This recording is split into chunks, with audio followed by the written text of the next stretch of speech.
scene. It's time to get mean. I'm a lean revolution machine. For what people stay, they sway. 1, 2 day is good as any day. Y'all feel slightly this, let's resist. Raise your fist and pump like this. Promises over the top. Don't cross the line, but you know it's right. Who you wanna roll with? Who you wanna roll with? Lefty, let's roll. Who you wanna roll with? Who you wanna roll with? Lefty, let's roll.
Show you guys the next gen. Oh, you kill me.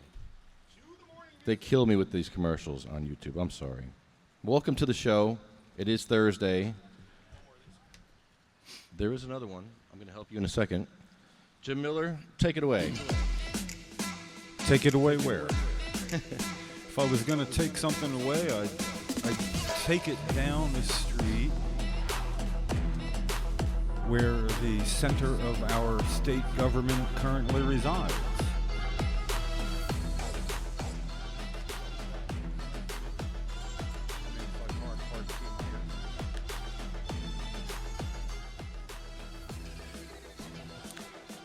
Yes, when Thursday meant something over the since 2014, we would be at the State House on Thursday. And then in 2015, people knew where to find us every Thursday between the beginning of April and Thanksgiving at the State House in front of the big pillared, massively wide steps. This year, though, they haven't been able to find us in front of the State House because of impending construction. We've been relegated to the annex next door, which is really not a bad venue. Legislators have offices here. Committee hearings are held in the committee rooms that are in the annex. So there could be a good degree of activity on any given Thursday. But this year, because this is the only game in town, the only place the state police hand out permits to redress your grievances, is here. So if somebody has a permit already scheduled for a Wednesday in the future, Thursday, we have to do it on Wednesday. That happened 3 times last month. We were able to get all Thursday permits for June. But as I rode into work today, I did notice getting off Calhoun Street onto State Street, I went by a building that said Office of the Governor. It used to say State Archives. Wait, stop the music. What? What'd you say? No, I said when I rode in, I got off Calhoun Street today, coming into Trenton, and I turned onto State Street, and I saw a sign at the building on the corner that said Office of the Governor. Wait, the governor's office isn't here anymore? The governor's office has officially been moved. They've been in the process for months. That's why we haven't been able to get a permit in front of the State House proper because of impending construction. And while that was a point of contention at first, Now we're not even next to the center of government. Yeah.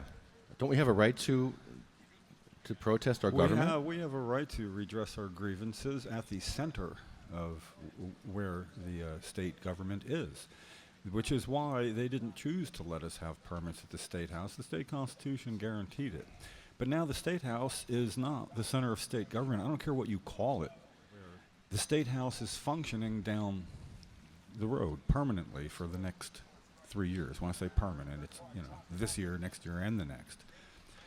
So what we're going to do is, you've already been denied verbally getting a permit, saying this is the only place they're going to issue permits. One place in the entire state capital, one place the state police will issue permits, and I don't know how far, but I'll pace it off at some point today, and we'll know about how far away it is. I know they can't see us, they can't hear us. No. They don't have to walk by us. No. And we can still function pretty good from here because technology allows us to, of course, store this, archive it, put it on YouTube, and we can make snippets of anything we want and make it more public than we ever could here. That's Harry Anslinger, Chris Goldstein. I love it. Sometimes we'll let him speak. We'll take the camera out of his mouth and he'll speak, but we try not to. He's very racist. I love it. Chris Goldstein, how are you? I'm good. How are you guys doing? Take a seat. Yeah, have a seat, man. Plug yourself in. What mic you got? I'm here with Ricardo today. We're here to meet with some members of the Assembly about our concerns with Senator Scutari's bill. So we'll see what happens. Well, have a seat. I will. Well, let's give you a dry run here. What are your concerns? Our biggest concerns are that this bill is far out of touch with consumers. The Senator Scutari and New Jersey. Calling Ricardo Rivera. Come have a seat before I interrupt Chris Goldstein anymore. Good to see you, Rick. Again, our biggest concern is that this bill is constructed as an industry bill. Home cultivation is something we really got to have. Just today, the Boston Globe has this great article on how you can grow marijuana in Massachusetts, the best ways to do it. Mass Live is up there like, hey, you can grow marijuana now. Here are some easy tips. The Oregonian, the newspaper in Portland, Oregon, it's the main newspaper for Oregon. They started growing marijuana last year in the newsroom and accidentally crossed some strains. But they grew indoor and outdoor marijuana for their newsroom, and they actually crossed some strains. So the Oregonian has the first strain that has ever been bred in a newsroom ever. You know what I mean? Wow. So like the idea that Did they deem that news? Did they? yes, yeah. It was news. It was news. And that's the thing. When we talk about having no home cultivation in New Jersey, it's not just about my ability to grow. It's about the idea that young people need jobs in this state. If we don't have home cultivation, we get rid of this entire cottage economy of LED lights and buckets and all the things that are really important for you to, get your garden store going and everything like that. I hear an alarm and I see a cannabis consumer running. So that must be your car alarm, and it must... Look at him go. I know. There's nothing that makes a cannabis consumer run faster than the alarm that goes off when their marijuana has been interrupted. That's exactly what happened. Yeah. Your marijuana it's your marijuana alarm going off. Quick. Where's my beeper? So it's pretty cool. I mean, but the politics of this stuff, Jim, I mean, this is what's getting crazy, guys. Well, yeah, I have some general layman type questions, the ones that I've been hearing, and right away when everybody, follow the money. They don't want home cultivation in Jersey because they'll make more money. How are they receiving their income in Oregon? And in other words, if it's not going straight to the state coffers, you mentioned all the ancillary businesses that are popping up, which of course produces its own revenue for the state. They're all rateables being. Yeah, I guess in the end, but to the same extent, you talk about when you follow the money on. How can New Jersey realize a profit if people are growing their own marijuana? That's going to be the question. I mean, I know some nobody good worries. answers, but I want you to. What if you hear that? Nobody is trying to shut down the tomato plants that are being sold at Home Depot every day because they're worried about the tomato. Great. Jim's carefully deconstructing your microphone stand right now. So. you know, nobody's worried about the corn economy or the tomato economy of New Jersey tanking because I'm growing some cherry tomatoes in my backyard. Every single Yeah, the cherry tomatoes aren't taxed the same as cannabis would be taxed, though. Probably. Yeah, but in the end, Jim, what we're talking about is protecting an economy, and what I've heard. You know, I agree with you, by the way. Yeah. Oh, yeah. Okay. No, I got you. And But I want everybody else to know that I agree with him. here's the weird part, though, is that we're just seeing this pushback against home cultivation since states like Massachusetts allowed it. So, like, why is it that the new legalization bills in a good Delaware question. and New Jersey suddenly are without home cultivation? Now, I'm being told by the industry lobbyists who are behind this bill that they can't have home cultivation because and this was what was told to Delaware advocates too, by the way, just a couple weeks ago by legislators there. They have the same answer. So this is like a coordinated effort against home grow. They were told that they can't have home cultivation because, again, it will perpetuate the black market. Okay, again. Who were they told that by? I don't know. Well, this I'm just prepping you for Scutari. If we were told, that's called the passive tense. We don't allow that. Who told you? Well, if they were told in Colorado while they were on a junket out to check out the cannabis industry, this is what I can't figure out, Jim. When legislators like Nick Scutari from New Jersey or Dalen Leach from Pennsylvania, they go on a junket to Colorado. Yes. And they visit a couple of cannabis industry places. That's been arranged by the industry of Colorado, right? Yeah. And they come back here and they say, wow, we really agree with legalization, but we got to do it different. I don't understand. Did they go out there with a blindfold on? This is Did they miss the entire free market? Good question. You know, who are they talking to? Who are they being told things by? What are their actual concerns? I heard concerns for diversion. And again that was pretty vague, but diversion is going to happen. It happens for every regulated product there is. So it's not a matter of if there's going to be diversion. There's diversion of tobacco to minors, alcohol to minors, prescription drugs to anybody. That when you can't get a prescription increased, you can go on the black market and buy the exact same pharmaceutical pill for more money. This is what happens with regulated products. However, but they want it all. That's the point, Jim, is that right now the underground market is 100% of the market.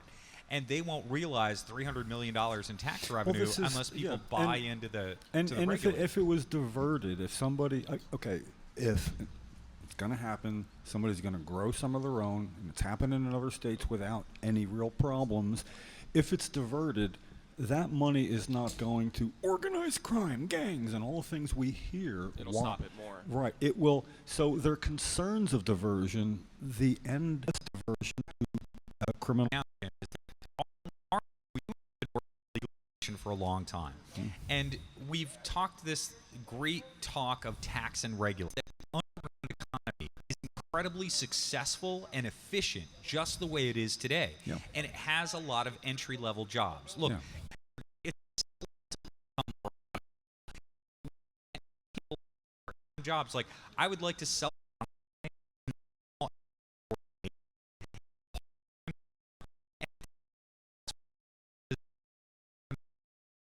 Going on right now as we speak. Legalize marijuana and destroy the underground market. I don't like that. Let me idea. explain another thing that's going to happen, and I'll throw myself under the bus here.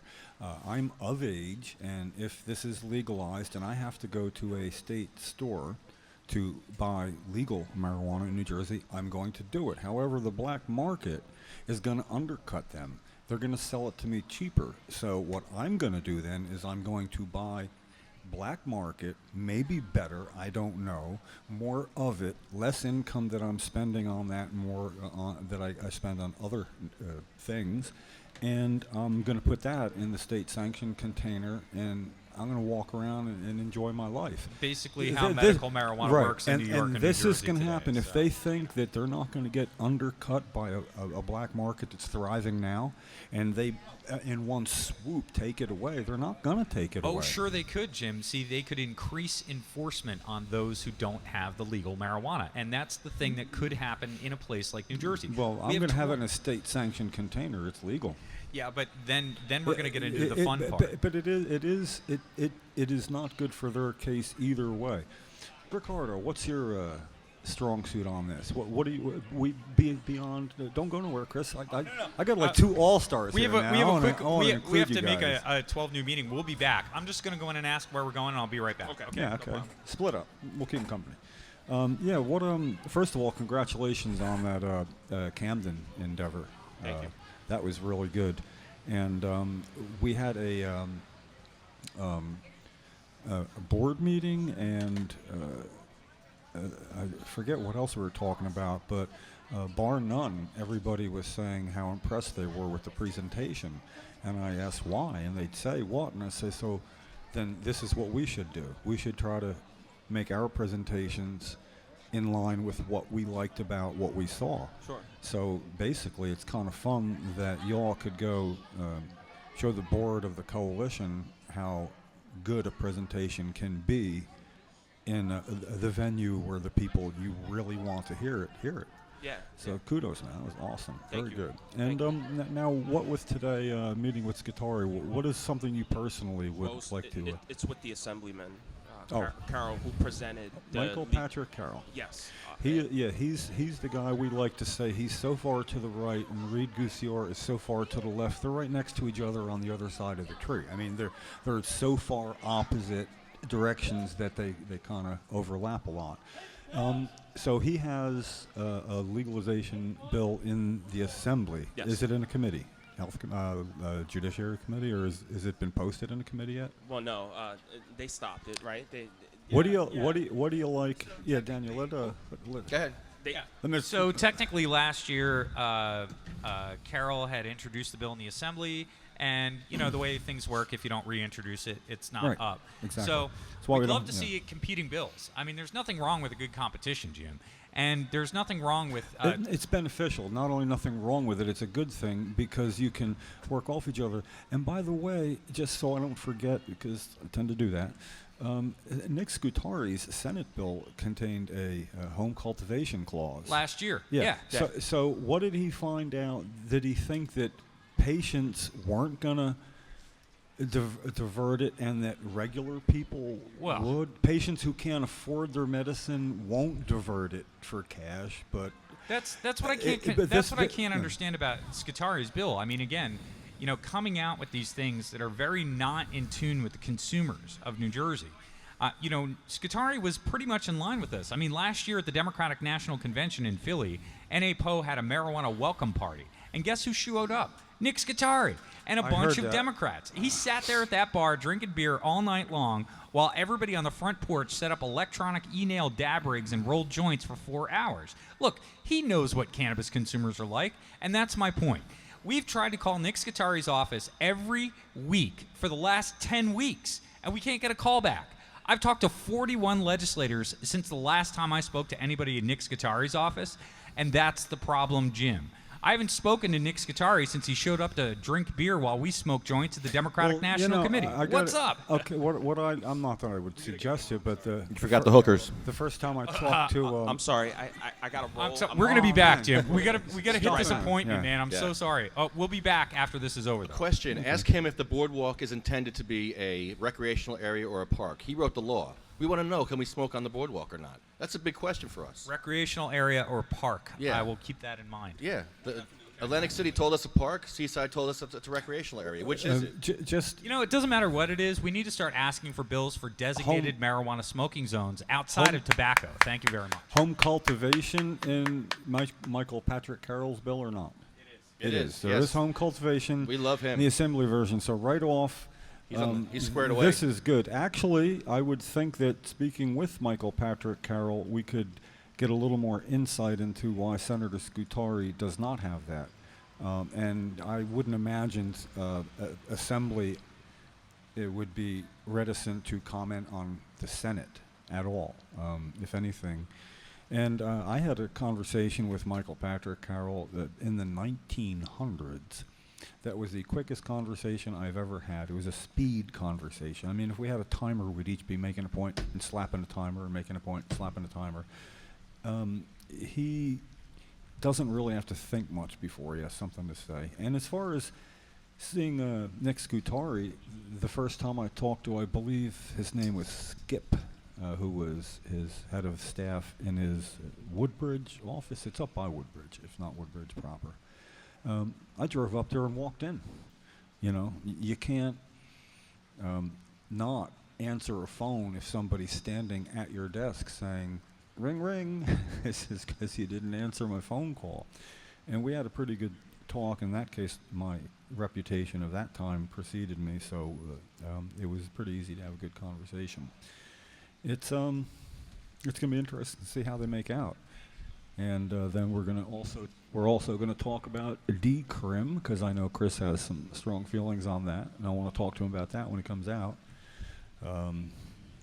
Because it's hard to make sense of it that there isn't a decrim bill now, and there is a worry that to pass decrim now, people would say, what's the hurry with legalization, moving too quick, we got to study this, we got to take time for that. And they're going to say if people are not being arrested now, just fined and having it taken away, it's not the urgency that it was otherwise. Which means I understand that might be a concern, but the only way to alleviate that concern for somebody who wants legalization is to throw people who need decrim under the decrim bus. Meaning, the more of you that get arrested now because we don't have decrim, the better chance we have of making it legal. It's like saying, yeah, let's get a few more people killed in a battle because then we'll have more support for what we're doing. Right. You don't do that. You Our know, government does that. Well, we're about to do that ourselves. I mean, if we don't seriously consider decrim now and say, so be it if it makes it harder to do the other, maybe if it was harder to do the other, we'd go all the way from decrim to home cultivation, and it would take 1 year longer for it to be legal. If that was the possibility, what would we do? You know? So,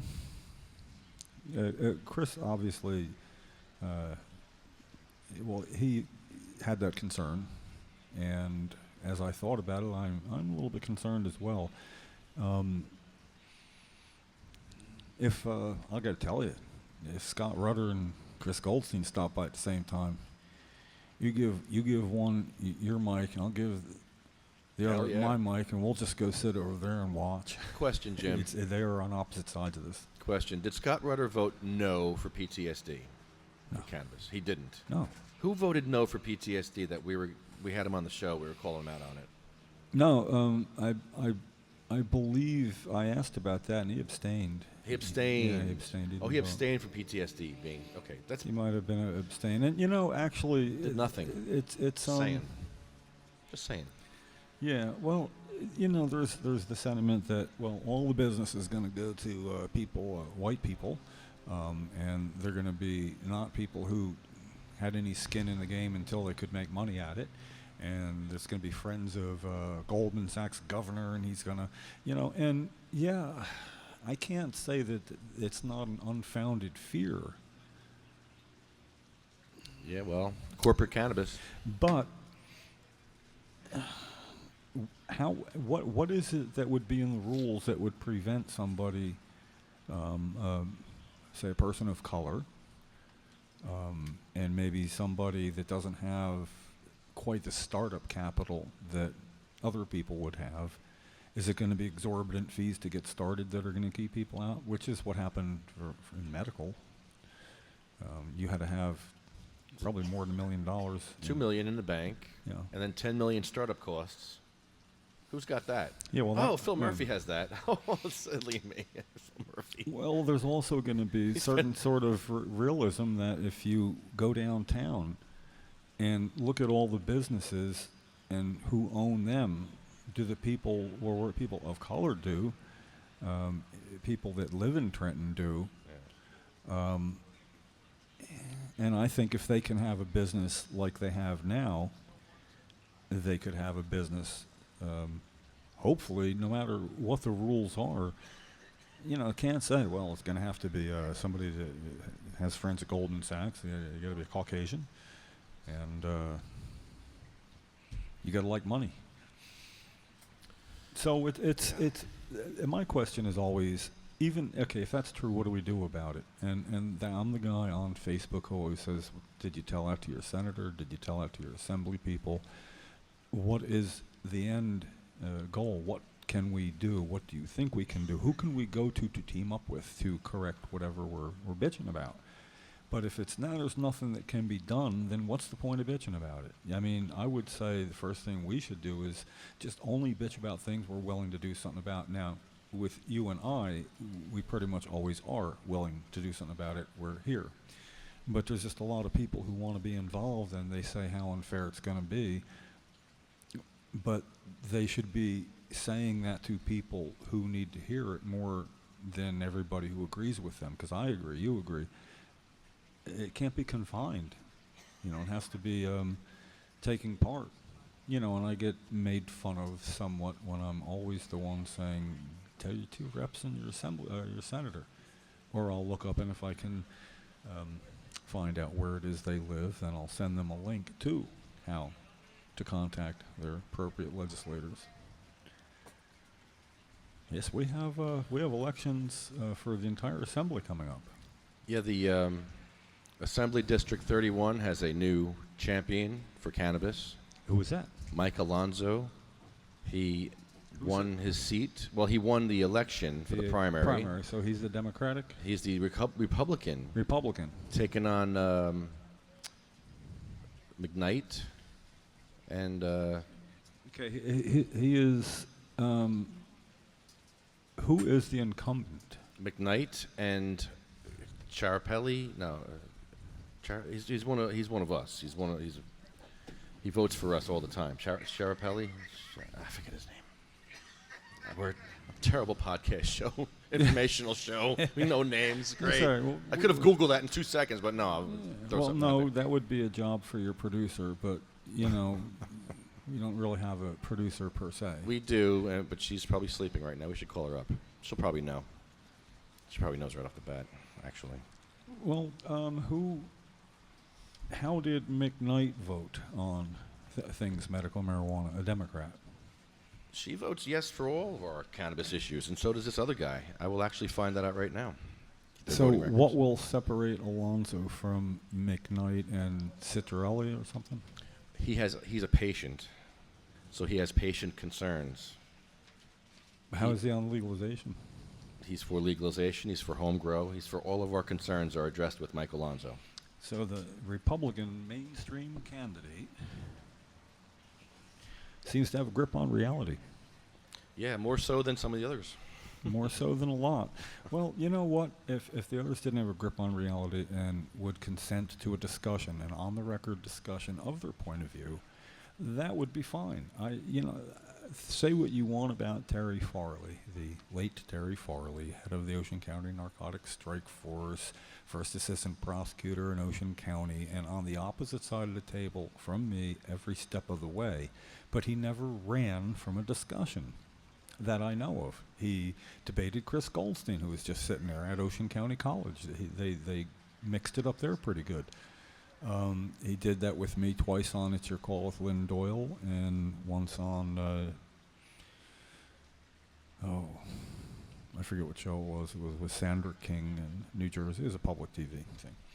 And he was always there. But what we have are people who are hit-and-run artists. They have a vote, they have a say, they speak their mind on the subject of cannabis, and they refuse to talk in a real-time conversation, equal time and civility. I took out an ad in 90, 89.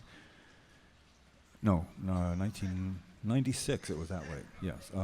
Offering a $247.57, or $257.47. I offered a reward in the Ocean County Observer for anybody who could facilitate a medical marijuana discussion between Assemblyman Holsaffel and myself. I offered a reward for somebody who could get us both to the same table. I offered it in a newspaper Remember that. 20 years ago. That's great. So this is the sort of thing I think we need to do. We need to call people out and, see if we can get them on Princeton Community TV, Skype. Have we got that capability yet? Skyping at Princeton. Yes, we do. For those who don't know, the Coalition for Medical Marijuana has a Princeton community television station show. We tape once a month. Lefty is pretty much the entire technical staff, works from the control room and then puts it up into a really good form for everybody to enjoy. And, you know, it is work. But what we do not have is people coming on the show with an opposite point of view, understanding, to look at the shows we've had, that it will be equal time and civility to make a point, and they're welcome on. We beg them to come on, but we cannot get an opposite point of view on. Now, what do you think if somebody said to me, well, Jim, I'd like you to come on my show? Well, I would.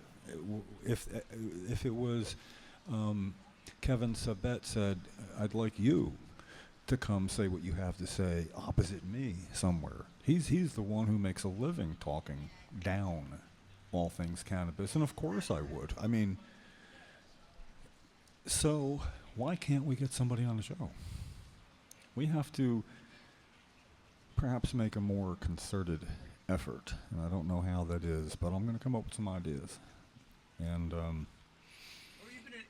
I don't talk out of mic, Dale. You're allowed to talk into the mic. You got a mic right in front of you. Oh, and it works. Holy cow. Yeah. Oh, Well, he's used to us having the microphone I ought off. to be a Hindu, right? No, you're elevated here, man. Go for it. What's your point? Holy smoke, the church is on fire? No. Yeah. Anyone of significance. Like, I mean, like somebody who would be interested and have questions, like maybe Jack Bell. The Trenton Farmers Market, he ran for office once. I think he was a mayor or something. Anyway, he's and I knew him. I know him. Well, we want people. Personally. We want people who think that this is something legalization of cannabis should not happen, and who think that the medical program is fine the way it is. Let people already who are legislators, because they're running to keep their seats now. They've had votes. And we had 13 The barbarians are at the people walls. in the assembly who voted against adding post-traumatic stress to the list of acceptable indications to get into our medical marijuana program. 13 people, all from the same party. Coincidence? I don't think so. Voted against it. They didn't abstain. They didn't simply not cast a vote. They voted against it. Now, it is law now. The law passed. We should ask them, have your fears been confirmed? In other words, you voted against it. You must have had a reason to. What was it? And has that reason materialized? Or were you wrong?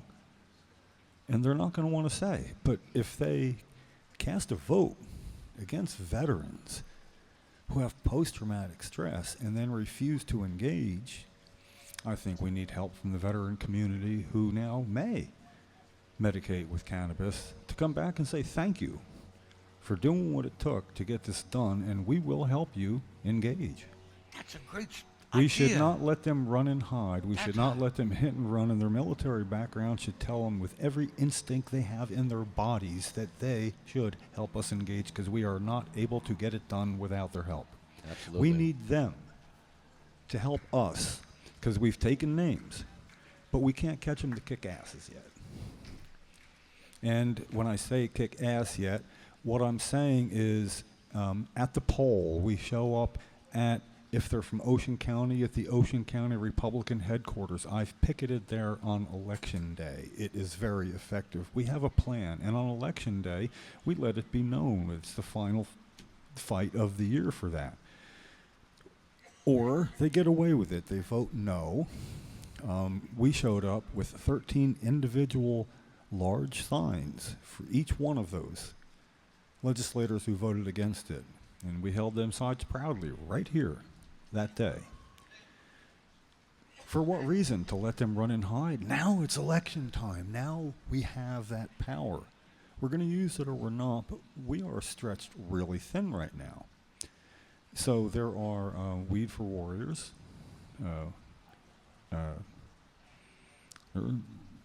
This is kind of what I think that's what they do. I think that's the big one to Weed for Warriors. Well, they are, and we need help. We need help. They were there to represent, to help get the law passed. We did what we could to open the doors for them, and those who would take part were able to. Effectively, it was their testimony that largely impressed people, not me or anybody else. It was veterans sticking up for themselves. Don, Leo, Phil. So I know those three will come back and represent and saying all we're asking, and we're asking now, we'll be demanding soon, is that you have a recorded conversation about why you voted no, about that vote, and equal time and civility is guaranteed. And even, actually, you know what they should want? They should not want civility, because in any discussion, whoever is rude and crude is going to lose so many points that even if they're right, they may not win in the court of public opinion, which is all legislators care about, the court of public opinion. That's who elects them, the public. No offense to the general public, but they got the attention span of a rock, and if it takes more than 12 words or 4 seconds to say it, you know, make New Jersey great again, they can last that long. The only people that matter, right, are the ones that speak up. And they vote.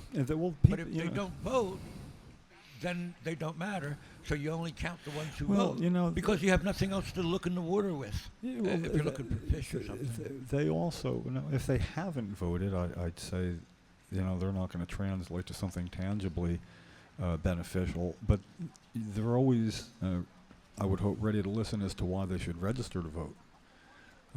So of course we make sure people register to vote if they agree with us, and if they don't, we don't help them register. Why would we? I'm sorry, is that the wrong thing to say? I think it's against the law to what? Vote. Register. Register someone you go and you find somebody old and hungry, and you give them $25 and you buy their vote. They go in and they vote for you, and they mark the X on the paper. Yeah, well, they can't do that because you got to register 30 days in advance. So you can't register and then vote same time. Oh no!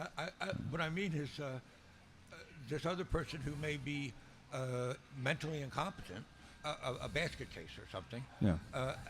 And this guy would come in and vote for him. And for his, Daniel, do you remember some years ago, maybe 15, there was debate over people who were mentally incompetent. At what point should they not be allowed to vote? And I pointed out then that probably half of them agree with you, whoever you don't want them to vote. So if they would agree with you, would they be mentally incompetent? You know, they just don't want people not voting their way. And, you know, one vote really isn't going to swing an election. Of course, I think about the South. It's these comments. But what we have now is an opportunity to engage 13 legislators who thought they could just vote no, and we would go away. Because people go away. They come here to protest, they hoist a sign, they go away. We do not go away. We haven't gone away since June 9th, I believe it was, 2014. Not that we won't be going away. This is my last year. Me too. I would like to hope somebody would take the baton and decide to keep the streak alive, you know, with weekly gatherings. I guess not. Do you know, through my asking over the years, I've come to realize, to my knowledge, there is no other weekly demonstration of any kind at any state capitol that anybody knows of. No, especially not podcasting it either. Yeah, just sitting there holding up a sign, having some coffee, maybe. Yeah. You know? Then it didn't happen. So when somebody says your podcast sucks, you know, it's really not like a radio show. It's just and how many people are watching it anyway? It's sort of like, well, first of all, 68? we are the only podcast on this subject. We're the only podcast done from the Capitol, so we have a larger viewership than any other podcast on a weekly basis representing cannabis issues in New Jersey at the State House. Yes. With two people with beards. with cannabis patients. Yeah, and for cannabis patients, actually, the reason I stay signed on is there's a lot of patients who cannot get here. Right off the bat, shout out to Brian Cummings. He's in Lavalette. He can't get here. MS has taken him down a lot harder than he would like. He gets to tune in. Tony sitting over there on a chair got to tune in for a year, even if he was half the viewership. And did better, got rid of virtually all opiates, almost all, and is now able to function fully. And that's always good to see. That's kind of like why we do this. And now we're going to have a current news after Ricardo and Chris come back out from meeting with Michael Patrick Carroll. I'd like to know what he thinks should be done next, because they're two sharp guys. I was going to call him a sharp cookie, but then I remember Donald Trump called Kim Jong-un that. Said he's a pretty sharp cookie. Nice haircut. Yeah, right. It's like sarcasm, right? Yeah. No, I got no room to talk as far as that goes. But things are just happening fast, and legalization is going to be an issue, as Daniel was saying. It's been on 1015 in some way, shape, or form most of the week. And it's going to be an issue during the election, cannabis legalization. We're going to keep hearing for recreational purposes, It's not, I can't sway people to say for adult social use. You know, I'll tell you, recreational purpose. I recreationally drink if I go out and hear a band I like and feel like dancing. That's recreational drink. Oh no, social. It's kind of fun having a peanut gallery all the way out in the field there. Yeah, I like it. This is the Stephen Cuspilich demarcation line. It's a compromise. Well, it is. It's sort of like you can't medicate here. You got to go to the sidewalk, and it's sort of like, how about most of the way to the sidewalk? How about closer to the sidewalk than here? You know, it seems to be working. You know, and all I ever asked is that it not be like right in front of me here, because I have a responsibility. But I can't see that far away. And to their point, people are smoking cigarettes here, so I assume they're smoking cigarettes out there. Yeah, they are. They're medical marijuana patients. Yes. How many patients do we have now? Have we cracked the 13,000 barrier? But wait, it wouldn't even be 13,000. It would be 9,000 have actually accessed their medicine. But wait, it wouldn't be that many, because 10% of those have died. So there's somewhere around 200 patients. I mean, we have no idea, because they don't keep track of when people pass on, only that they're registered. Oh yeah, that. All I know is what I see, and there's a few of us here. Yes, free hemp bracelets, Jason. And Jason Arnold is here with us from the latter side of Trenton. How you doing, bud? Have a seat, Hey. Jason. Have a seat. Have a seat. Come on in. Got a you live doing? microphone there. Jason believes in. He doesn't believe in medical cannabis. He believes that we should. He is the law. You are the law, right? Yeah, I'm really. I like that. I'm starting to come around on that. I don't believe in it either. I am the law. You don't believe in... Actually, for about the past couple weeks now, I've been getting real sick of that term too. The whole medical. These medical patients really been getting under my skin lately. I mean, I'm with you. I'm with you on that, like, man. I am. Like, I'm sympathetic. I mean, to all ailments and illnesses and things of that nature.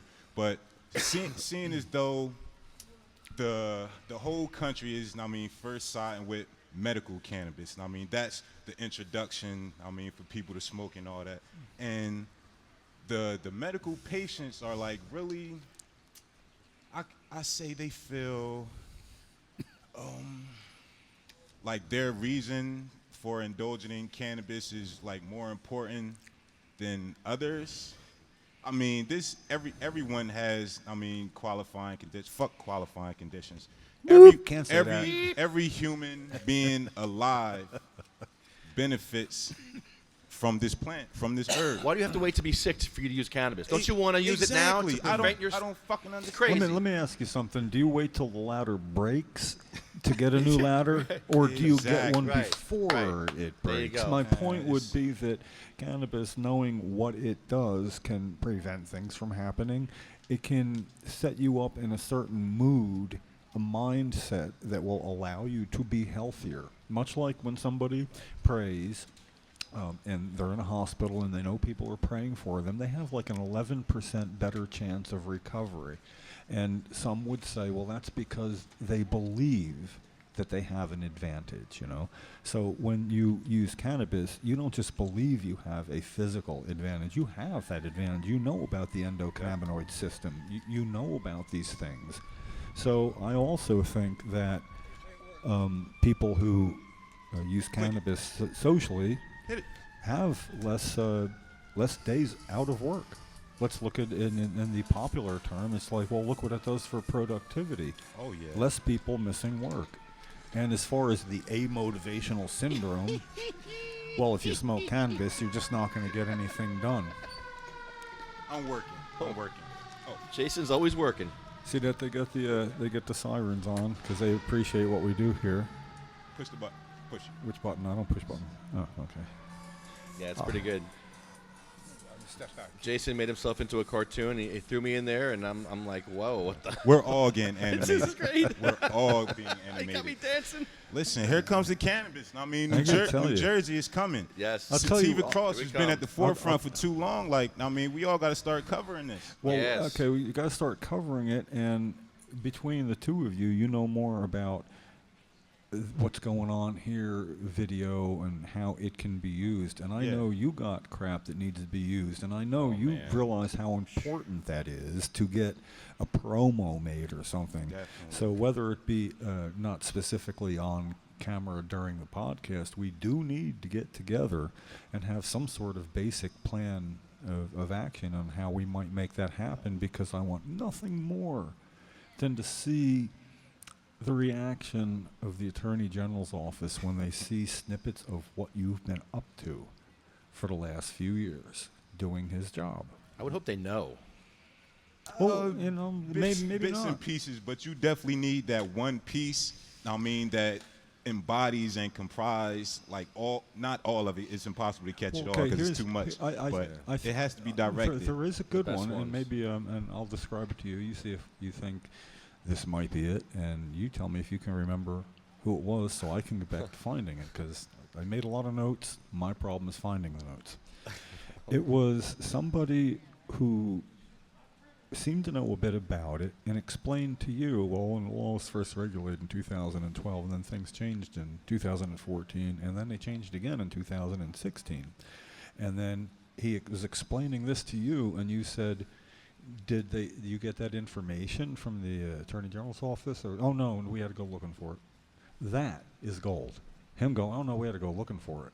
They had to go looking because they, without hesitation, said it was not from the Attorney General's office that they found this out. They did their job in spite of the Attorney General not doing his. So things like that, or the Trenton desk sergeant, when she said, I have 8 officers on the street right now, and none of them know what I'm about to tell you. You do have the right to do in your car, the keys, blah, blah, blah, blah, blah, blah. She knew all that. She looked it up, found it.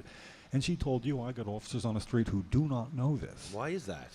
That's my point. Now, what do you think, Jason? Just those two things there alone. One going, we had to go searching it out. She goes, I just looked it up, and they're on the street. Yeah, needed. I'm sure we could put that into about 10 seconds or something. That's And just it could be deadly. Yeah. It doesn't have to be Impactful. art, but I get the feeling you could make it art with what I just saw there. We could make it entertaining and sad at the same time. Yeah, because nowadays people have no attention span. Attention span is just gone. So you have to impact the most in the little shortest amount of time. And if this is part of an attachment to the Attorney General's office where they can see this, I like the idea of maybe being able to get it done in such a way where it isn't public on YouTube yet, and say, we want you to be able to tell us if this is unfair or untrue before we put it on YouTube, because we can't get it off YouTube once we do. We can't take it on down. Google Drive, real discreetly. See, this is it. You know how to do this. I see by your smile, you're thinking, this could be quick, done. and it can be Yes, done. yes. And Lefty's already done the groundwork. He's got ammo. He's willing to let anybody use it. Yeah. Fire away. Fire when ready, Grizzly. Yeah. So I like that. And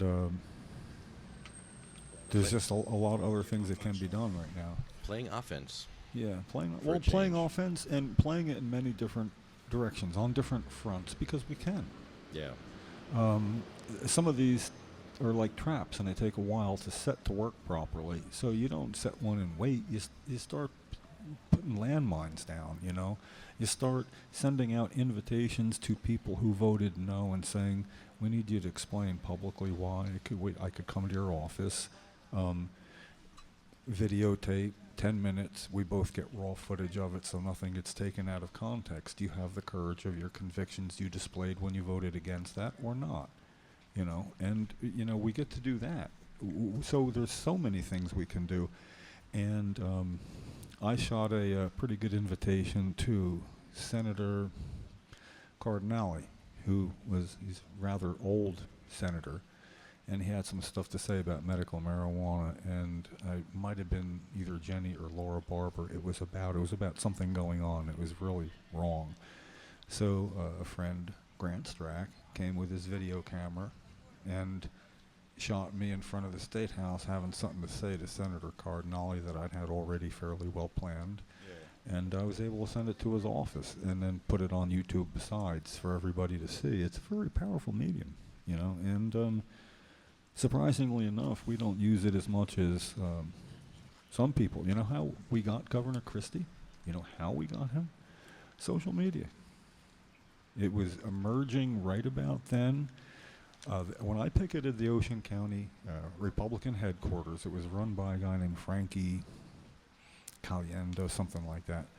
And he's a 25-year-old Republican firebrand who told me to F myself for picketing there and called the police, but I called the police too and the whole thing.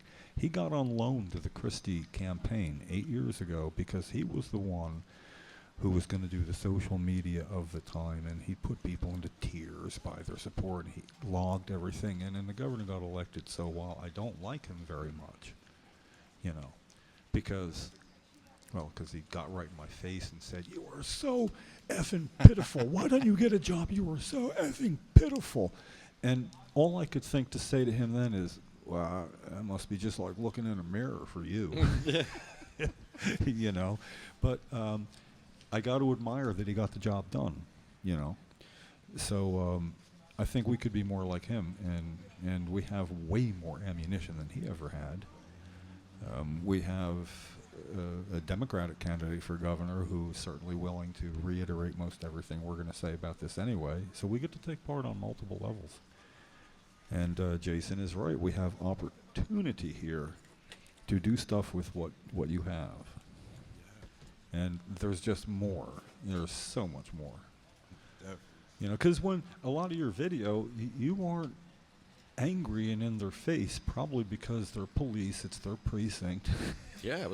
And you are in their secure facility where they could tell you not to leave if they wanted. That's right. So it Retreat. It knocks some of the bass out of your voice pretty quick, Tactical retreat to the council meeting. Yeah. And then it's like, oh, wow. Yeah. What did you guys just do? You just bitch slapped us. Well, but you get to have the final laugh for this with the Attorney General. Well, it's not even a funny thing because you can force his hand, and then you will be vindicated from everybody that gave you crap from going to police stations when you lay this in his lap, and he says you are right. And I didn't know. He has what's called plausible deniability. He could say, "Look, I really didn't know," and all we got to do is say, "We're not here to argue about that now. Depending on what you do next, you do the right thing next. That's not going to be an issue." Yeah. Oh, yeah, right. Ever? No, it's going to be an issue as soon as we don't need you. That's how they play. That's how we play, and we learned it from them. So, I think this is a pretty good opportunity, and I don't know how long it'll take. It won't be real long if they have an appointment with Michael Patrick Carroll because he speaks quick in a meeting. he doesn't ponder anything. He's like fast. He's the fastest I had what would take me a 20-minute conversation with anybody in less than 3 minutes with him 18 years ago. I don't think he's really slowed down since. I remember back then he said, well, I'm not going to introduce a bill, but I would love to hear the discussion. See, he's introduced a bill. I should tell him, hey, you lied to me, man. You said you wouldn't do that, and then 18 years later, you did. Don't Secretary got a meeting coming up next week or something? What's that about? It might be the informational hearing. That could be. There was something for June in the teens. Yeah, I think the 19th or something. 14th for the 19th. I'm making notes, though. This is where our news director, Ken Walski, should come in handy. And he's not here today. Oh, he's not coming in? I don't know if he is or not. We did talk about some things. I can't be specific about them much because it was at a board meeting, and well, I've gotten in trouble once for talking about stuff at a board. You did? meeting. What was that about? I can't talk about that. Oh, you can't talk about that? Yeah. Oh. But anyway, Oh, well. point is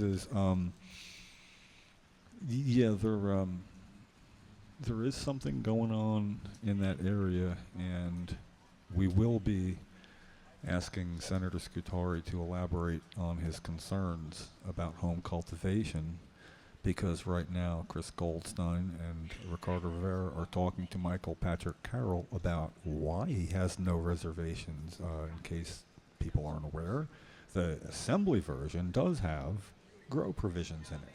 Michael Patrick Carroll's bill differs from Senator Scutari's. Michael Patrick who? Michael Patrick Carroll is Carroll, a all right. Republican Yeah. assemblyman.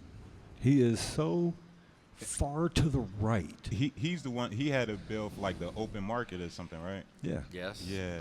All right. He is so far Carroll. to the right. He is so for so little government that he's on our side on the cannabis issue, legalization, and medical since the beginning as a Republican. So it's like one of the few things him and Reed Gusior ever get together on. They are as opposite as opposites can be.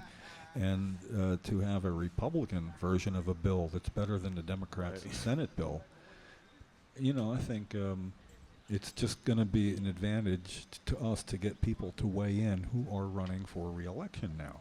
You know, this is the year. We don't have to make cannabis the issue. This is the year when I looked into the paper last week, and there was a full whole page, 2 whole pages on the candidates and maybe 8 different issues. One of them was marijuana legalization. So that I'm reading about their opinions on cannabis legalization because the Courier Post, courtesy of Gannett Publishers, considered that one of the top questions to ask.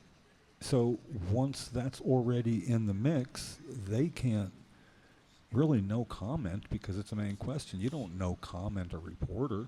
What do you think about legalization, candidate whoever? No comment? That's no good. Won't work.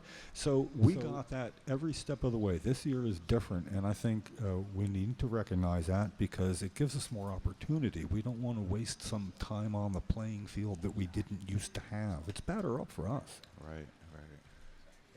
And I'm pretty excited about that. It's offense time. It is. We get to play offense. And the fun part is if you start playing offense with enough people, there's going to be a few that rise to the top in a way that deserve special attention. That's when we get to actually have some fun.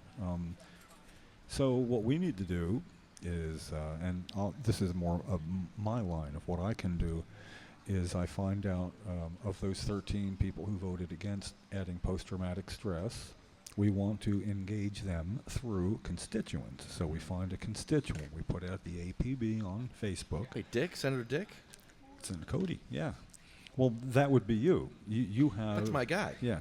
But we could have somebody beyond you, somebody who's a first-time caller, so to speak. In other words, we find somebody who also has Senator Dick Cody for a senator, and let them make the approach, not you, because first-time constituent contact gets preference to not get blown off. And we do that for all 13, and they say, I would like to discuss this on the record. and could I meet with a member of your staff who knows your position and why you voted that way or whatever.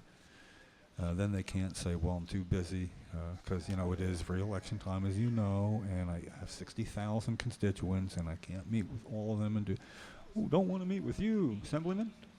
No, I want to meet with a member of your staff. I don't care who. I want that meeting. I want to show you my cards. I want to let you know what's going to happen. Do you know, one time I went to the 10th District office because they refused to acknowledge that we had a law on the books, a 1981 Controlled Dangerous Therapeutic Substances Research Act that would allow the health department to ask the federal health department for federal marijuana to be used in New Jersey with patients through their doctors so they could gain information. It's on the books. So, Cheryl and I went for it for 2 years. We finally got the man who wrote the bill, the Republican Senator Bassano, to ask the health department, and they denied. So in doing that, we had quite a bit of foundation, and they refused to acknowledge that it was already a law. They kept saying publicly, we are not going to be discussing this until all questions have been answered. First, I don't know what it means. Second, it's a law.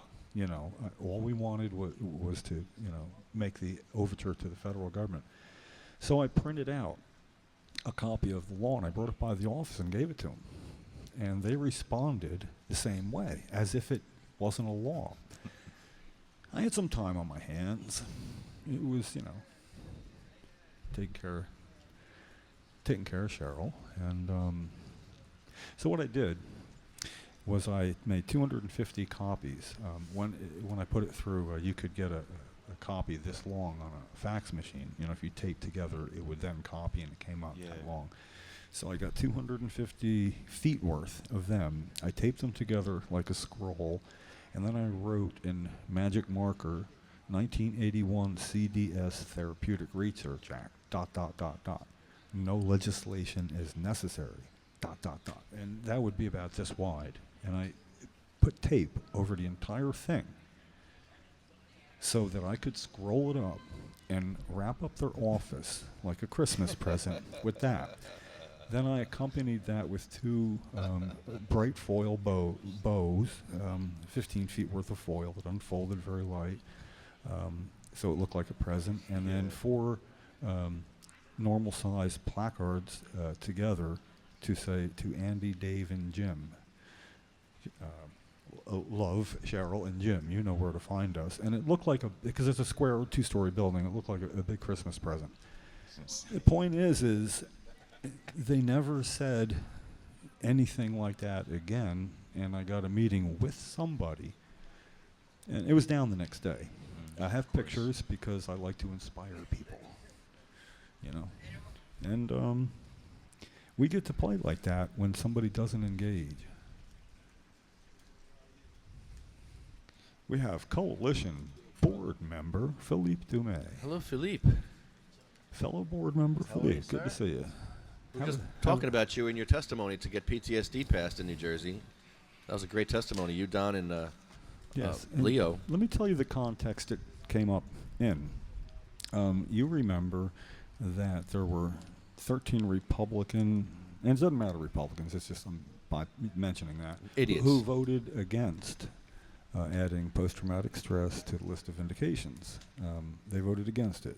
13 people out of idiots voted against it, and we gave them all their own special sign one day here, and we've had them since. It's a bitch to carry them all back and forth. But anyway, now they're up for re-election, and that kind of went away, and I don't think it should. See, post-traumatic stress has been allowed. There are, I don't know how many, but it's not a really small number of veterans and others with post-traumatic stress who are currently now enrolled in the program, and they voted that it shouldn't happen. My question to them would be, whatever it was you feared might happen that caused you to vote no, has that come true? And what was it? What was it that you feared would happen, and is it happening now? Because it did become law against your wishes, and they're not going to want to answer that question. And we can't make them. But I desperately want to engage them. They're in retreat, and I just kind of feel like firing a couple caps at their ass on the way. I just don't think they should be allowed to hit and run like that, have that vote against, and as you well know, we made it a veterans issue because they have a much higher percentage of people than civilian population of post-traumatic stress, and it takes pretty dramatic effect. So for them to vote no, I say I can't get access to them. And I've noticed how when I go with you somewhere, I tend to get better access. So I'm just saying that I think it would be nice if the same veterans who helped get this law passed try to see if they can help find out if people who voted against it, if their fears came true or not. I mean, it's just a very simple question. All too often, people can vote however they want and never have to take responsibility for the effects. Right now, the effects of their vote were to deny benefits to veterans who are currently having benefits, who can say, you know, I wouldn't speak up before because, you know, it's illegal and I certainly didn't want a target on my back. A million good reasons. And now that it's legal, sometimes people are a little more apt to speak up. The problem, of course, with post-traumatic stress is sometimes it exacerbates it when you deal with things. And I've told the story more than once, Philippe. I'll reiterate it again. I do not know if you remember. I suspect you do, that when you testified before your first committee hearing, and I said, how'd it go? He said, well, I'm never doing that again. That's the first thing or the second thing you said to me. 2 weeks later, you testified before another committee hearing. Nice. So my point is your initial reaction was, okay, enough of that. And Nah, because I also had the fear that, you know, having a target on my back also. yeah. And that was the very first fear, because I'm like, and at one point, before I actually even started talking, I had to let people know, like, hey, I'm not bashing the military. I'm not bashing the VA, but, you know, something needs to be done about, because, you know, there's a lot of funding that's being put out there for veterans, but there's not veterans being helped. And I know that people that might be watching probably already know, but you are a veteran, and I'd like to mention it more clearly that you're a combat veteran. And everybody gives you a certain degree of respect that Lefty and I oftentimes don't get. Hey, now and then we deserve it even. You know?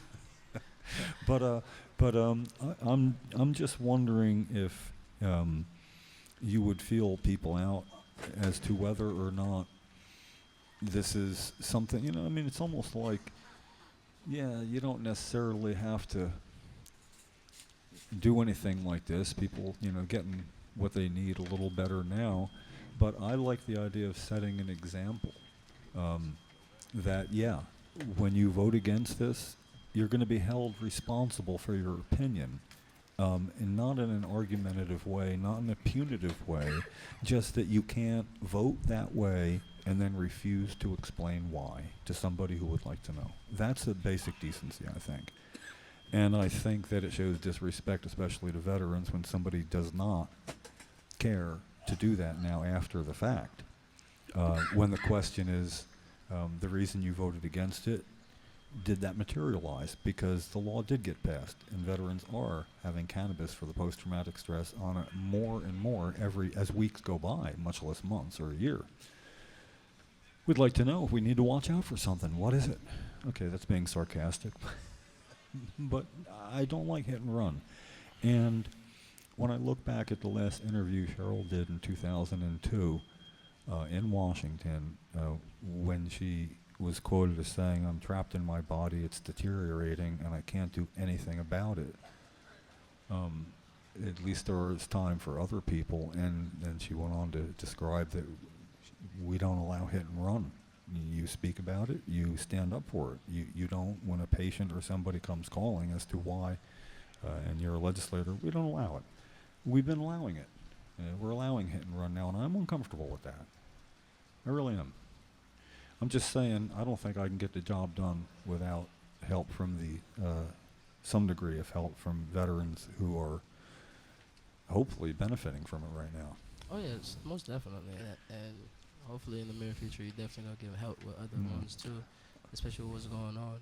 I'm actually trying to come up with like a situation to try to represent it to us, like, home cultivation should be represented on the medicinal marijuana bill, aka it's very therapeutic, and a lot of vets that are coming back from the military, aka to us, like, even not the military but wartime, they need that therapeutic moment. They need something to keep them occupied, and on top of that too, they're using their own things, so they know exactly what they're putting inside their own body. So therefore, and everything, that's why I feel like, so I was like, I'm trying to come up with a proposal why home cultivation, especially on the veteran side, should be, considered. Well, then we were having discussion within the ranks of the board. I figured so. I can't tell you on air because we Yeah. don't discuss board business. But no, but I can be vague about it. It's going to be in a press release. I'll just be generalizing about it. That speaking of our support for an amendment to the Compassionate Use Medical Marijuana Act that would bring up home cultivation as an amendment in the same terminology and degree it was mentioned in Nick Scutori's original bill. You're going to want to find somebody to write up the amendment, legislator, and it would pass the same way a brand new law. An amendment would have to go through the same process, and it would apply to the existing law. Now, we don't have a social use law, so that's a concept right now. And I maintain, personally, not as a board member, I maintain that the two should be separate because one is a law and one isn't. And to hold one hostage, in effect, for people who would say, well, no, it shouldn't be just for patients. Well, there already is a law, and it can help people right now to grow their own. If it was passed to help the people that could be helped by it, most notably because of veterans, it was very easy to see and easy to demonstrate to everybody why that should be done. And right now, all the people who felt left out who are not veterans are also becoming patients and realizing, hey, that worked out well. The veterans did get the door open. But right now, I think it's ripe for an amendment that even this current governor should be allowed to not sign that into law, just like they're doing with the social use bill. They're going to put it up, but then reintroduce it immediately for whoever the new governor is. And I think that whether or not home cultivation was in the social use bill, I believe that it could be passed into the medical bill. And we might have an opposite point of view from Chris Goldstein. I'm not sure how he feels about that. I haven't heard his point of view. Yeah, well, this would be good podcast then. And right now, Chris and Ricardo Rivera are talking with Assemblyman Michael Patrick Carroll about his assembly legalization bill, which does include home cultivation. So they're going to come out a little while and tell us how that went, and we can see where we're on the same page and where we're not, because people are going the same direction on cannabis issues now, and when they come to a juncture like home cultivation, it's like a fork in the road, and some are going to go this way and some are going to want to go this way, and there's just some basic questions, and I don't have all the answers. I got as many questions as answers myself. Well, would you support a bill that doesn't include home cultivation, or would you just say, I want nothing to do with that, bring one back with home cultivation at a later date and you'll have my support? I'm uncomfortable with not supporting something just because I don't get what I want, I'm uncomfortable that we don't have a decriminalization bill. I would like to see people off that battlefield, so to speak, by not risking a criminal record for possession of a joint bill.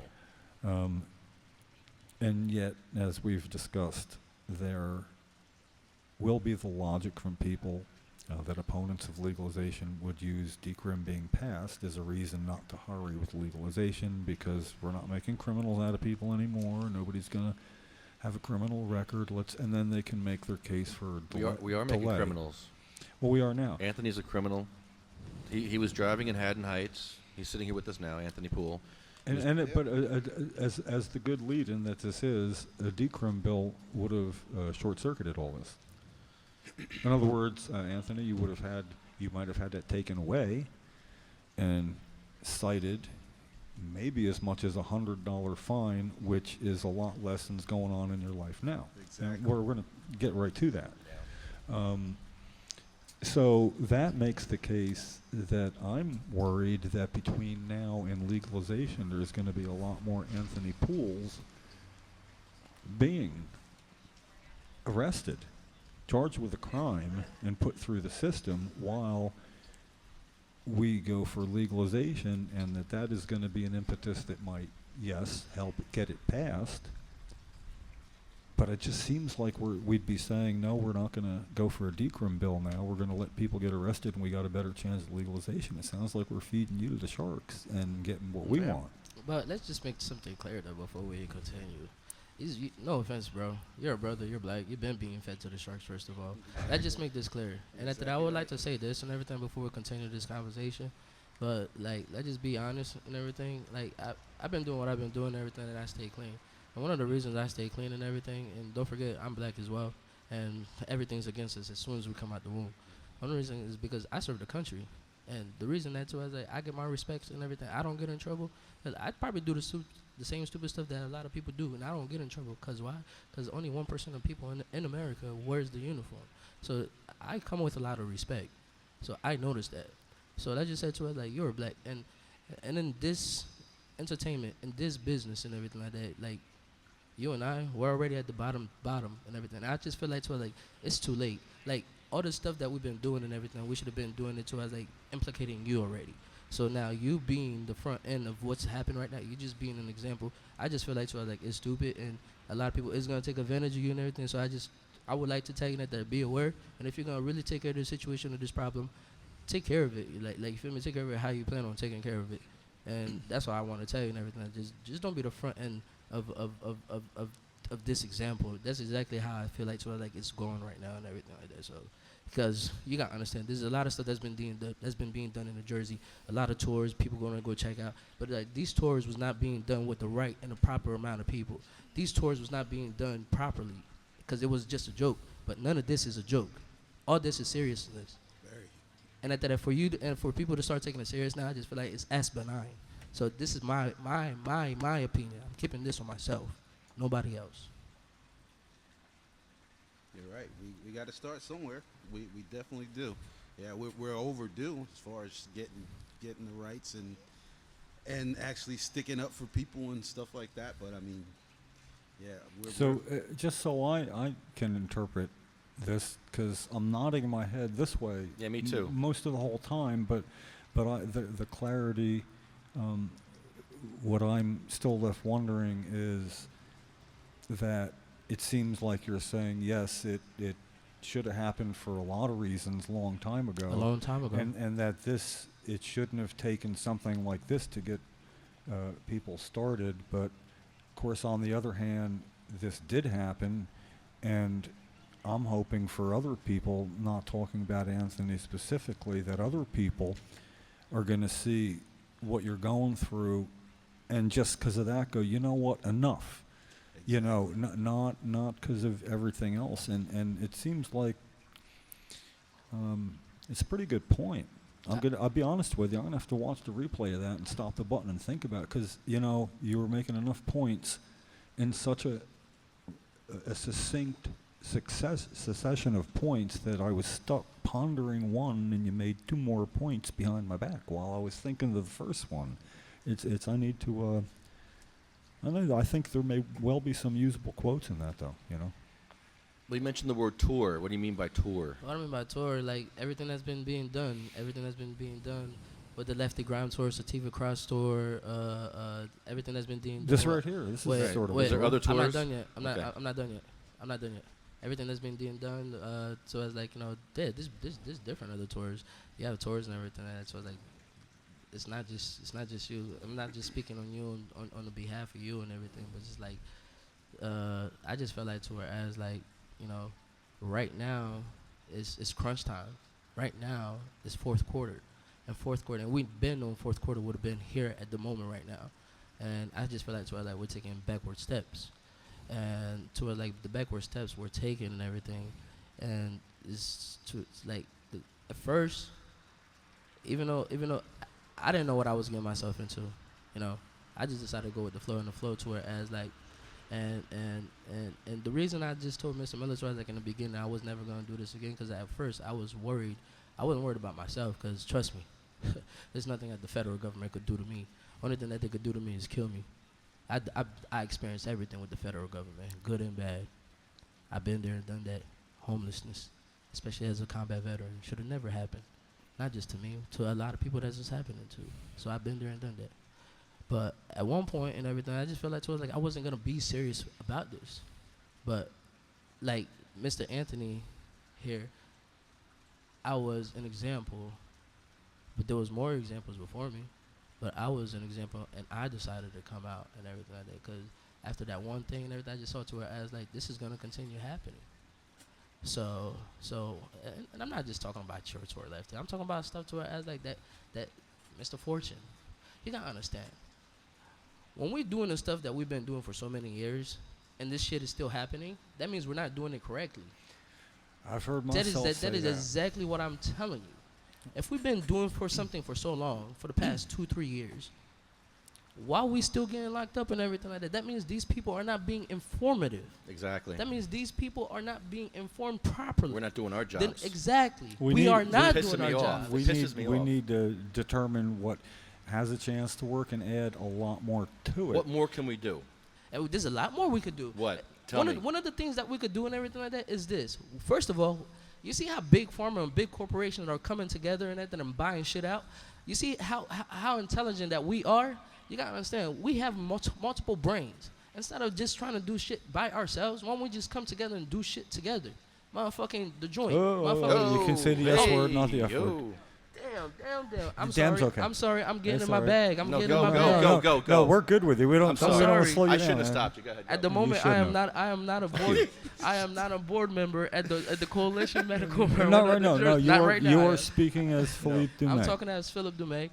But like instead of just going head against each other, instead I understand. So like everybody have their own opinion. Like, but then again, there's all these organizations.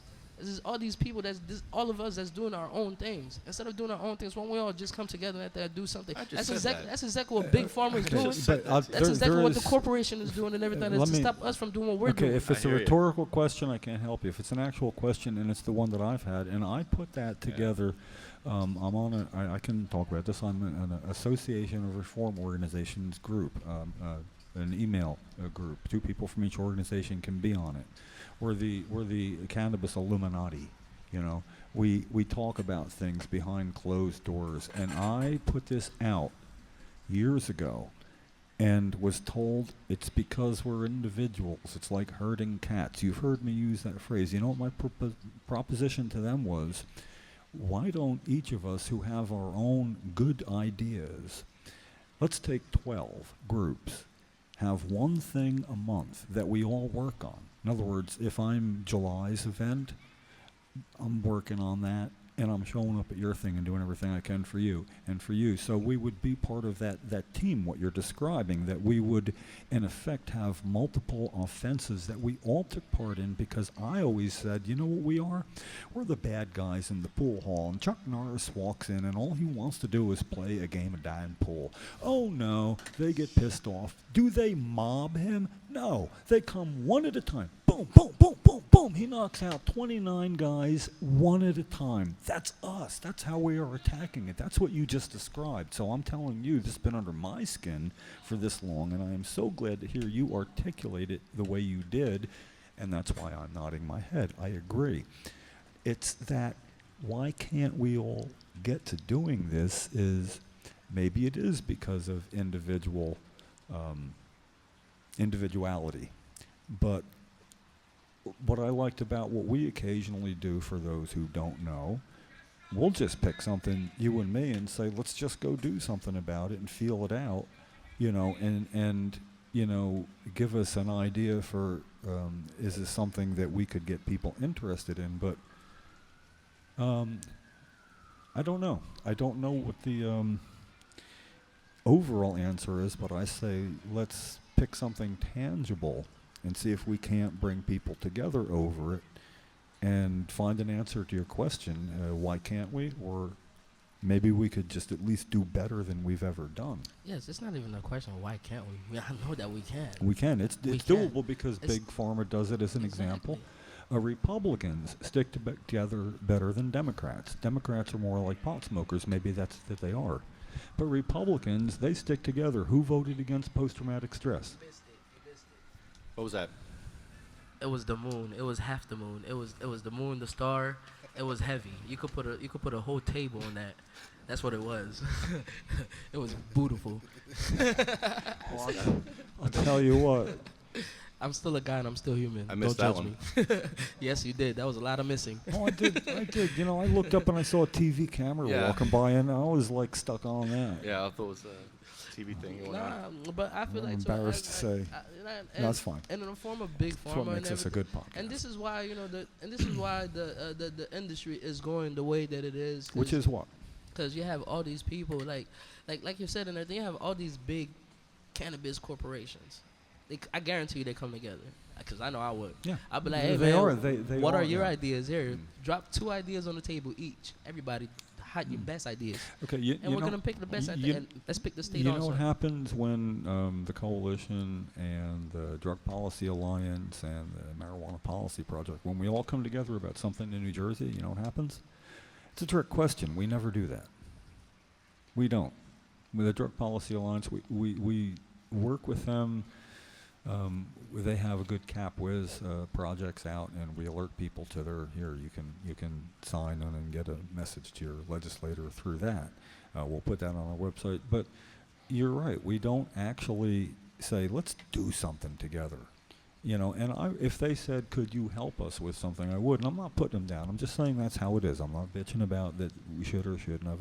I do have feelings. I am bitching about it. We need more support. Anthony had about 20 patients supporting him last time he was in Haddon Heights. 20 patients. We handed the cops literally a stack of cards to go through. It was great. Yeah, we want 40 cards next time. Next week on Tuesday, right? Tuesday. We want 40 patients there with cards. What do you think, Philippe? What's your feelings on that? No, okay. Now I gotta look. I'll see what he's looking at. No. I'm looking at too as like what I'm about to say. I'm trying to rearrange my words in my head. Well, if you're your bootyful thing there now, I'm looking over that way for something else. Will you come, Phil? Will you show up and smoke with us? You're a patient.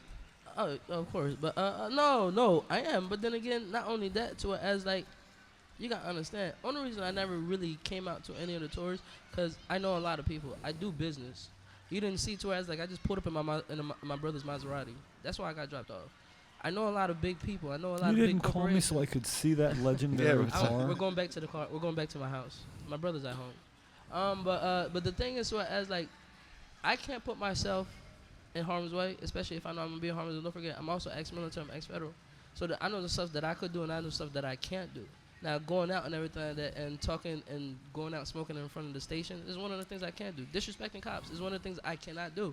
Because some of these cops are veterans just like me. Am I going to disrespect a brother and sister? This is some of the stuff that I have to look for long term. Why would you take that as disrespect as a cop? Because it is a disrespect. Why? Why? Yes. Because first of all, because I'm doing something I know I should not be doing and I'm wrong. Even though I'm trying to prove a point. You're doing, but hold on. But the point I'm trying to prove is not being proven. It's not being proven correctly. These people that I'm showing these point to, they're not showing. I'm just showing them to her like, oh, it's okay for me to just go out in front of the police station and smoke. I'm not telling them to her as like, hey, I'm not a medicinal marijuana card holder. This is how you get your medicinal marijuana card. This is the qualification. These people are not being educated. They're just seeing stuff on social media and on TV and everything. And I'm not gonna be part of that. I'm not gonna be part of that. I'm not gonna be that guy. Cause at first I already know. So I was like, It's wrong. And in a sense How of is it me, wrong? Explain to me how it's wrong. dude, because first of all, and everything, there's nowhere in any state where cannabis is fully legalized where you can smoke out in public. Right, but First Jersey of all, has that. Hold on. Jersey has so as like if there's a smoking area and everything and you're a patient card holder and everything, and if you see people smoking cigarettes and you'll be able, if you're a card holder, you can smoke also. But then again, if you're a person that's not telling these people that you're a medicinal, you're telling these cops, cool, okay? But if you're not telling these people you're a medicinal marijuana card holder, hey, do not do this stuff. You feel me? Hey, before you, hey. Oh, so you want a disclaimer? Put out a disclaimer. You Put want a out disclaimer? No. Put out a disclaimer. I'll Put do out that. a clause and everything like that. Hey, do not do stuff at home or don't do this and everything like that unless you're a medicinal marijuana card. Know your laws, know your rules. If you're just doing stuff on television, you're just doing stuff on TV without explaining yourself, and these people go out there and let that go do it also, and they get in trouble and everything. You gotta understand. And you, as a leader, that's on you. I'm not sure you're watching all these tours, Phil. I'm not sure you watched all our tours. I'm just saying. I'm not talking because about we've the been tour. very now educational. Now we're talking about you and everything like that. You feel me? Now we're talking about you. But in the beginning, when I was talking at that, I was talking to everything and everybody in general. In retrospect, now it's about you. I'm a lightning rod. I know. Now it's about you. I know all about being a lightning rod. Now it's about you now and everything. Now we switched the whole story to back to you. How can I do this better? How would I improve our advocacy? Bro, you gotta understand. This is your entity. This is your entertainment. I'm always trying to improve. In the form of improvement and everything, you have to see improvement. I can't tell you about improvement. No, You ideas, have to like see your improvement. ideas, If like a you- disclaimer. if I you like see- that. If you see improvements, if you see stuff that you have to do in there and everything like that, and if you like my ideas, you gotta understand. I'm not getting paid for my ideas. Me neither. I have a lot of great ideas. You know how much this costs to do a podcast? $60 a podcast just to do this, just I know. to sit here and do this. And I have a lot of grand ideas. And nobody too. respects that. Nobody understands that I'm in pain doing this. Oh, I'm in horrible pain. Oh, I understand and everything. A lot of people don't know that. Because I see it to it as like, yo, you lift it. Not only that, and you're not getting help. Also left it. I see it to it as like on a Thursday basis. I see that you. I'm glad you're all here. I'm so happy to see you all here. I see that you. to support. I like what you're doing and everything like that. And part of me too. I was like, if I didn't see and if I didn't like what you're doing, trust me, Sam and Jay that would not have you back either. And they see what you're doing, Lefty. You gotta understand. And this is the reason to it as like, you know, instead of doing stuff separately, this is the stuff that I said earlier. Let's start doing stuff together. You're part of that together. I'm talking about. I'm not bashing you. If you feel like to it like I'm bashing you, I'm not bashing you. Me, I'm on top of person. Everything. I speak. Do you the feel like truth. you're bashing me? No, I Okay, feel like I'm then I talking don't the feel like truth. you're bashing me All right, cool. Because we went from a whole wide range of conversation to Well, you to mentioned tour. You mentioned Yeah. specifically a tour. Tour. So when you mentioned tour, I'm thinking, well, I need not tours. Just tour, but then again, you gotta look at it. The stuff that the stuff that High Times is doing tour. The stuff. What are they doing? What are they doing? The High Times Cannabis Cups. From Oh, state that- to that, state, okay. Okay. that's considered a tour. Yeah, that's yeah. considered a tour. The stuff that tour, like a lot of these entities and everybody else is doing this tours. Nobody's I doing just- tours like we're doing. I now. just feel like tour as like I just feel like we're not there yet. We're gonna at one point we are gonna get there though and everything. Trust me, especially having your feet wet in New Jersey, especially with a lot of stuff going. You are gonna get there. So let's just say tour as like and you're a part of that togetherness. That's why I said to her like. I just felt like you took my words a certain way. That's why we went from point A to point B to now you, which is point C, and I didn't want it to go that way. No, it's okay. I want to go there because I want to improve this show, and I want to improve. I don't want things to happen to Anthony to happen to. I mean, this is ridiculous. And on top of that too, and everything like that, I understand too. I was like, that's definitely a story because there's not a lot of lighting in a light for minorities. When I say minorities, I don't just mean black people.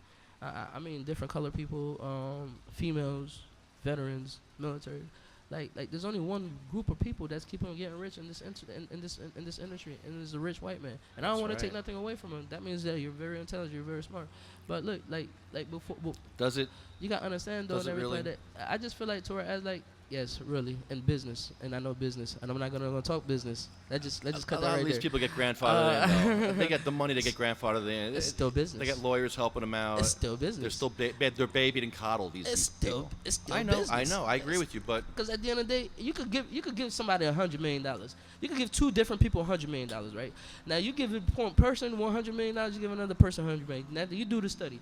I guarantee you, one of the people that you're gonna give $100 million to, he's gonna take that $100 million, he's gonna probably turn it into a couple $1 billion. Another person, he's probably gonna go out, party, get drunk, go get hookers, go get coke, go get a lot of drugs, and he's gonna be the man. Because you gotta understand, everybody's mindset. This is why in life you have chiefs and you have Indians. It's not their fault. It's not his fault. what about the guy that gives it away to just helping people though? Okay, And he still winds up broke. That's on him. That's okay though, That's- because he's broke, but that's he okay. did some That's- good that's- things. That's okay, but then again, you gotta understand that's his mindset and his mentality. That's why you have leaders and you have followers. You can't take that away from people. People are built into such. But broke people can be leaders. True, in their own way. Trust me, I know. Trust me, I don't take nothing away from nobody. You see the way that I speak? I get a lot of knowledge and everything from a lot of homeless people. But guess what? I don't take nothing away from him. I guarantee that homeless person was probably a rich ass person before he became a person that he became. You know what now. scares me? There's homeless women veterans. I never even heard of that before Yeah, until I talked to Laura. I'm like, what? Not just that. That's just the sexual. What? In the military too. A lot of them don't come out. There's a lot of sexual traumatized females too, and male. There's actually more male than females, but the males don't come out and everything like because to as like they feel like to as like they're not manly. That's why they don't come out. But I've heard that. sexually traumatized victims in the military, a lot of them don't come out either, because it's like very very degrading and everything. So and a lot of that stuff does happen in the military. Sorry to say. I've heard a few stories. There's a lot more. Oh, I could tell a yeah. couple of stories, but at the end of the day, I'm good where I'm at, man. Look, I No. can't cry over spilled milk. It's already done. And we got kids walking by here. We don't want to go there. Nah, I definitely don't. Oh, I think Chris and Ricardo are back from their meeting with Michael Patrick Carroll, which is great. So before we get to them, I want to talk to Anthony real quick. Anthony, your court date's coming up on Tuesday. Now, what happened to you? You were victimized. I think this cop was racist because I've been to the police academy and I saw they shave all their heads. This guy had a freshly shaved head that was shining. He pulled you out of the car like you were just some animal, chained you to a wall for 3 hours. What the hell is going on in Haddon Heights? I don't know, but hopefully we get them situated this Tuesday coming up. Ignorance. Yeah, it's just I don't even know what to say about it. I'll be there. Send me the text. Yeah, Phil, we'd love to see you there. I got a lot of veteran friends. Awesome. Are you a veteran? No, Okay. He is. Ricardo is a veteran.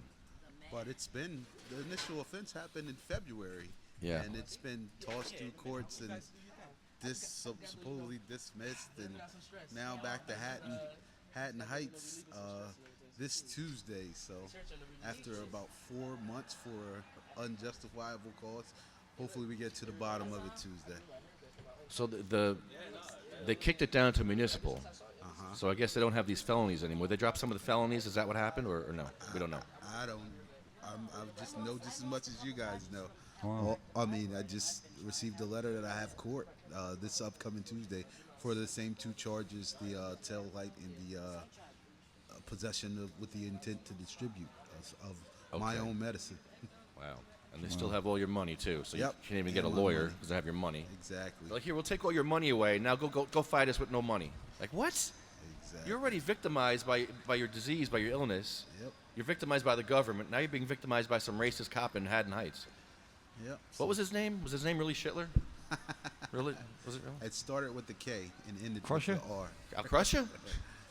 The cop who kicked me in the chest? Oh, my I God. hope not. The chief's Chief's son. son The chief's, is what we know him by. That's a bad for look the for most them. part. It's Yeah. a bad look when your son's a Yeah. racist cop. We got our got a live update coming. Yeah, I wanna hear about Well, this. when Chris gets there, Yeah, stay. no, I'm gonna Anthony- have Chris. I'm gonna have Chris stay here, Anthony. I'm gonna make Chris will. Your court date's coming up now. He'll have my seat. What's going to happen to you? Are you going to be vindicated, or Well, I mean, I think it's in their best interest just dismiss everything, let it go. I mean, it looks too crazy. I mean, it's been the initial thing at 4 months, and 2 months after they told me it's dismissed. So just the way that looks is not such a good look for them. Here's a stat for you, Chris. Another black man arrested in a patient arrested in Haddon Heights by racist police. Oh, Haddon Heights. And unfortunately, we have 25,000 marijuana arrests every year here in New Jersey. We know that 4 out of 5 are people of color. And again, nobody keeps track if they're medical marijuana patients or not. That was true before. It's true now. The cops don't ask if you have a qualifying medical condition. They just ask if you have your ID and your marijuana. And that's the thing in Philly right now. It's like we decriminalized marijuana, and we thought that would help with the racial disparity. But, we did reduce arrests by 90%. We went from like 5,000 arrests a year to 500. But out of those 500 arrests, it's still 4 out of 5 young black men getting arrested. It's a lot of progress, though. It is a lot of Yeah. progress, but I when we worked on it, the bill itself, the decrim bill in Philly says at the beginning, one of the reasons we're doing this is to deal with the racial disparity in marijuana arrests. And what's messed up is that we don't see, like when I look at the opiate arrests, because that's the big thing now is the opiate crisis, it's mostly white people getting arrested for opiates, for dealing them too. So it's like the more dangerous drugs, it's pretty acknowledged that the white community is dealing the more dangerous drugs, buying the more dangerous drugs, and bringing the opiate crisis into all the neighborhoods of Philadelphia. But for some reason, it's black cannabis consumers who are targeted by police when it comes to marijuana prohibition. White people just barely get arrested in Philly for pot. I mean, that's not cool that white people get a pass. You know what I mean? Whereas anybody of any color wonders in fear every day if the cop's going to arrest them or not. That's not cool. That's not even decriminalization at that point, because the whole point of reforming these laws is for our cannabis community and for us not to live in fear anymore. So it's decriminalization for white people, basically, is what you're saying. yeah, and unfortunately, It's an excuse for them to be allowed to smoke. well, that's the thing, though. It's like people ask, like, even in Denver right now, it's 17-year-old black kids who are getting arrested at 100 times the rate they were before legalization. Like, why is this happening even in Denver, Colorado? It's not like there's a massive, the demographics there are not, like, even or anything. You know what I mean? It's lily white out there, like, for sure. But that's what's getting confusing about all this. But if you look at the reality of it, I mean, come on. I mean, marijuana prohibition, the Nixon administration, I mean, they said it at the time. Yeah. It's a racist institution. So that's what's fucked up about Philly is that you have, in Commissioner Ramsey's area, you have an African-American police commissioner, a black district attorney, a black mayor, a diverse police force. Why is it that young black men still get arrested at those rates? It's because the institution itself is racist. No matter who's doing the job, no matter what the color of the people are who are in those positions of power, they are tied to that institutional, the institutional prohibition continuing. So again, we're not going to deal with the racial disparity until we get to the point of full legalization. And even then, we have to keep up this concept, because like in Denver, why is it that young 17-year-old black students are getting arrested 100 times the rate and way more than white students in Denver? This just doesn't make any sense. It really doesn't make any sense. But we had a nice meeting inside just now in the State House. You got to give a big shout out to Michael Patrick Carroll. He's Absolutely. a Republican assemblyman. Yeah. Republican. It's a funny world. When people think of Republicans in New Jersey, they have this picture of this monster named Chris Christie. He's like a monster from politics, something that came from the swamp, literally. And Michael Patrick Carroll is more indicative of a lot of Republicans I've met here in New Jersey. They're not Chris Christie. No. They're not this guy. Mike Patrick Carroll is, I guess, if you were going to be in another state, you'd call him kind of a libertarian Republican, more than anything else. But I consider him a common sense legislator. In fact, Chris Christie nominated him to be a judge. And, he's somebody that really knows the pragmatic politics of New Jersey. So here's the thing. Lefty, we've been acting like Senator Scutari's bill is the only plan for legalization. Guess what? It's not. Michael Patrick Carroll has active legislation right now in the New Jersey Assembly to regulate marijuana like tomatoes. This is not regulating it like alcohol. This isn't regulating it like tobacco. We're talking about regulating it like tomatoes. And I like this plan because right now Scutari's plan is industry first. And Michael Patrick Carroll's plan is to legalize marijuana for everybody and then down the road maybe have separate legislation to create the retail industry.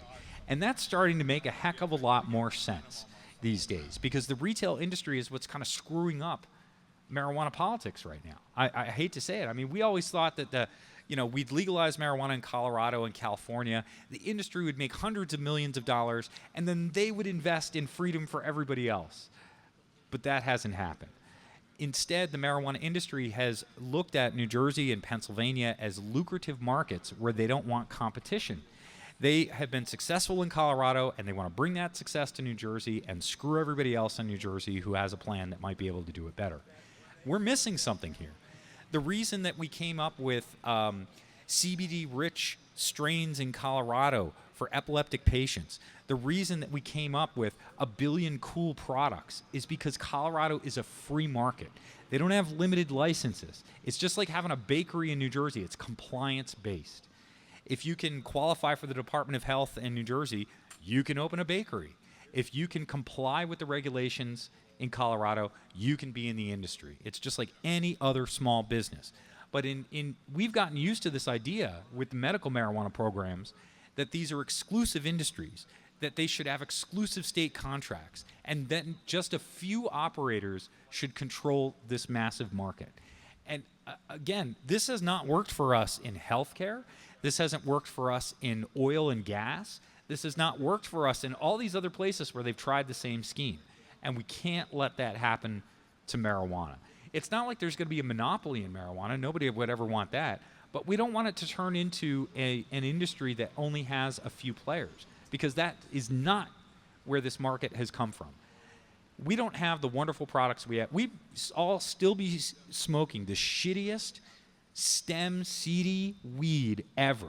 Because I remember what it was like to smoke that every day. I mean, you go out to score pot 20 years ago, and you'd have to pay out, I mean, like 20 years ago, you'd be paying $120 a quarter for kind bud. Remember that term? Yeah. People don't even use that word anymore, kind bud.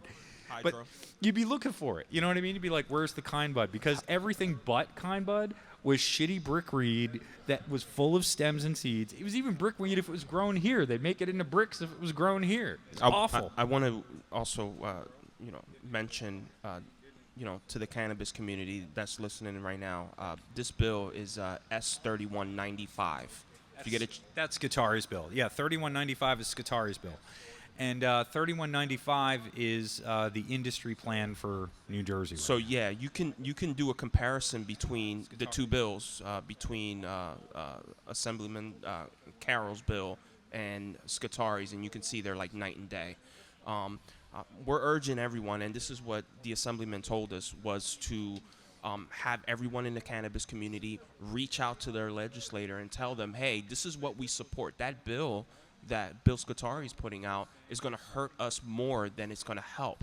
But this bill by a Republican is a lot better, and it makes a lot more sense, and it's going to help, like my friend Chris here always says, with an open market. It would allow entry-level positions in the cannabis community to allow people to grow. And that's what, not grow cannabis, but to grow, all around, all together. And so I think it's really important that, we begin doing that and start listening to what the Assemblyman is saying. Reach out to your assemblyman, reach out to your district senator, and even reach out to your city council if need be, and let them know, too, how you feel about this. They know people that we don't know, and they can speak to those people as well. So it's really important. I can pull up the bill for you. Did you find it yet, Chris? I was just trying to make sure I could find if you can bring up Assemblyman Carroll's bill. What's great, it's called the Regulate Marijuana Like Tomatoes Act, and again, that's active legislation. So again, we can't act like there's only one concept or one idea for legalization. Right now in New Jersey, in the legislature, there's one plan in the Senate and one plan in the Assembly. So you've got Senator Scutari's plan, you got Assemblyman Michael Patrick Carroll's plan. And, again, Mike is a guy who's been around politics here for a while. He understands the legislature. He also understands that he's a Republican. And things are interesting. Phil Murphy, the idea that the Democratic governor, the nominee for the Democratic Party for governor here in New Jersey mentions that in his speech. That's great. But Phil Murphy was an ambassador to Germany. He's a Goldman Sachs executive. He is brand new to this issue. And so far, all he has are industry talking points. Yeah. So I encourage Phil Murphy, if he's listening to this podcast today, I'm sure Phil Murphy or somebody on his campaign is a big fan of Sativa Cross. So, yeah, I'm not kidding around. The New Jersey Assembly bill, though, is A4193. And it states this: treat marijuana similar to tobacco, remove all criminal liability associated with marijuana, meaning decriminalization all around, allows expungement of nearly all convictions, which is really important to allow people to get into the business as well, prohibit anyone under 19 from possessing. But slap on the wrist too. You know, it's not like you go to jail. if Right, you're right. under 19. Like if you're a juvenile or under 18 or under 19, I mean, authorizes the Attorney General and Commissioner of Health to help regulate. Does not create a new agency which would save money for the state as well. Treats public use just like tobacco. Requires instructional programs about social effects of the plant, which is, I think, a good idea too. Allows home growing, bans industrial home growing for any employer. Treats marijuana marketing similar to tobacco. No implemented sales tax would be huge. That would help save a lot of money for the consumer, and can purchase it anywhere that you can purchase cigarettes. Meaning, like if you go to a bodega and they have cannabis there available, they can sell you from there. And this would allow a lot more people to make a lot more money. It makes a lot of economic sense for the state as well to save a lot of money on the taxes. Yeah, we've seen marijuana just get terribly over-regulated in a lot of places, and that's still happening today in Massachusetts and Oregon. Oregon just shot down their social use bill yesterday, and Madeline Martinez, who ran the world-famous Cannabis Cafe, before there was legalization, in Oregon, she was really hoping for that social use bill. She lobbied heavy for it. And again, we're not figuring this out. Legalization has got to mean more than the right to buy and the right to possess. We need a right to consume. And that means designated smoking areas. That means cannabis clubs. Yeah, that means social use clubs. It means the ability to smoke marijuana at a stadium somewhere, just like I can smoke cigarettes at a stadium, on the boardwalk. Any news with that? Yeah. The stadiums or social use or anything like that? Did you ask Carroll about the boardwalk? We asked about parks, and I didn't have a question for the parks versus boardwalk thing. This was a lightning round with Mike. Yeah, I know. And he also, it's funny. I hope people understand this, and it's funny watching you today in the caucus area. It's important that people understand. I lobby in several states, and I go to Harrisburg a lot. New Jersey's legislature is really tough to lobby in if you just are a citizen lobbyist, right? So we went to the caucus area, and what happens is the Democrats and the Republicans have what they call caucus. They meet together as a party to talk about the issues of the day and where they're going with it. And they meet behind closed doors. But back in the area, and you have to either be a legislator or a staffer, be escorted back there. Outside the caucus area is the caucus conversation lounge. And that's where legislators meet with lobbyists and citizens and other people before they go in and out of caucus and things like that. And that's where a lot gets done. And if you don't have a meeting, or if you don't set up a meeting in that conversation area, you never even see it. And guess what? That's why you don't see your legislators walking around the hallway here. It's because they're in the caucus area, in the conversation area. So I was telling Ricky, this is how politics gets done in New Jersey. It's good that we're having a meeting there today. Being seen in that caucus area is important. Other lobbyists are seeing us. Other legislators we were able are to seeing also us. speak to another assemblyman that is very interested with everything that's going on, and would be also willing to work with us as a community as well. So, but it's night and day too in Harrisburg. Like when you go to the Pennsylvania legislature, there's a lot more day-to-day access with legislators and citizens. They're out there in the hallways. They don't have as many private conversation areas. All of it happens in the cafeteria where everybody sees them. And it really is interesting, again, if you don't see how things work, the sort of personality of the legislatures and how the state houses work in each state, you might think that this is how it always is. But I'm here to tell you that New Jersey's legislature is less transparent, harder to lobby as a citizen, and much tougher in so many ways. Because again, in Harrisburg, all the office doors are open. There's staffers there the whole time. You can walk in and out of office. You could pretty much go out to Harrisburg any day of the year and walk in and out of legislative offices and talk to people. If you go up to the office section here and it's not a legislative session day, all these doors are closed and locked. I mean, there's no staffer here to talk to. I mean, it's you're just walking in empty hallways around here. All this activity takes place in the district. So Senator Scutari is in Linden, which from my house is 2.5 hour drive.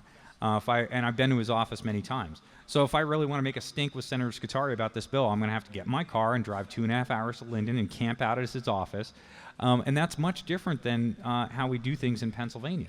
So, and then you go down to Delaware, and they've got 62 members of the legislature there, it's like a giant city council meeting when you go there, which is good and bad. Delaware has 13 days left in the legislative session. By the way, Delaware could legalize marijuana in the next 2 weeks. Did you guys know that? Yeah, I saw that. They only have 13 legislative session days left until January of 2018, and they all take place in June. So, Delaware, again, we're talking about these esoteric plans of legalization. I mean, next year they could be selling legal marijuana in downtown Wilmington. You're telling me that people from New Jersey aren't going to make that road trip all day? And what happens then? What happens when, and this was my question that they couldn't answer to the New Jersey Cannabis Industry Association people. Like, what happens when Delaware and Pennsylvania and New Jersey legalize marijuana? Is the Delaware marijuana going to be illegal in New Jersey? I mean, seriously, though. Yes. I mean, in a real way. That's what it is now. Because that's how they treat fireworks. I can buy fireworks some places, but I'm not allowed to possess it elsewhere. You know what I mean? This is getting a little, again, what I want is legalization based in reality. And That would be decriminalization to start with. yeah, decrim and Right. and regulating it like tomatoes. Which we should mention. You guys should go to courierpost.com. Check out. They just released a article today talking about our efforts with decrim and the Garden State cannabis consumers. Nice. You guys should definitely share it because it'll bring more awareness to these guys working in the back trying to just straight up legalize and how much it'll hurt the cannabis community. Yeah, we need decrim in Camden. Absolutely. And we it has to happen. It lives in the shadow of Philadelphia, and there's no reason that you can walk across a bridge and end up getting a ticket in one place and a handcuffs in the other. It makes no sense whatsoever. Absolutely. And Ricardo, you make the best point there, which is that when we're talking about marijuana helping alleviate the opiate crisis, and they're going around and arresting people walking around Camden with a dime bag, that's a person who might be using marijuana today instead of shooting up. Exactly. Or they're using marijuana to maybe, that's the insidious thing about our opiate crisis. Like, we used to have functional heroin addicts 20 years ago. Yeah. But the heroin on the street has changed. It's not opium anymore. It's not a natural substance. Now it's fentanyl cut with synthetic opiates, and that's basically the street heroin that's available today.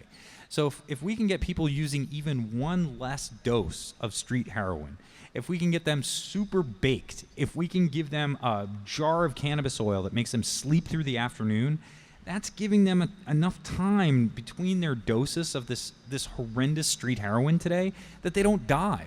I mean, we're trying to stop overdose deaths. And now the most insidious part, I saw an article today, is that chronic pain patients are committing suicide at higher and higher rates now. They're getting cut off their pain meds.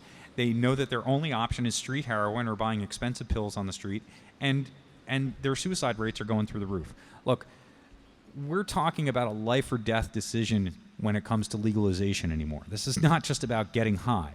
We used to say that for medical marijuana, but now full legalization is not just about getting high. Mm-hmm. Full legalization is about getting cannabis legally to as many people as possible, as cheap as possible every day, as an alternative to the opiate crisis. Yeah. People deserve an alternative. And the science supports it all. Yeah. What you're saying, every single point that you're making, and that's something that I always talk about is sure, people are like, well, why allow them to do more drugs? And it's like, look, would you prefer them to die from a heroin overdose, or would you prefer them to stay alive taking cannabis? And personally, losing my sister, I would have preferred her to continue smoking.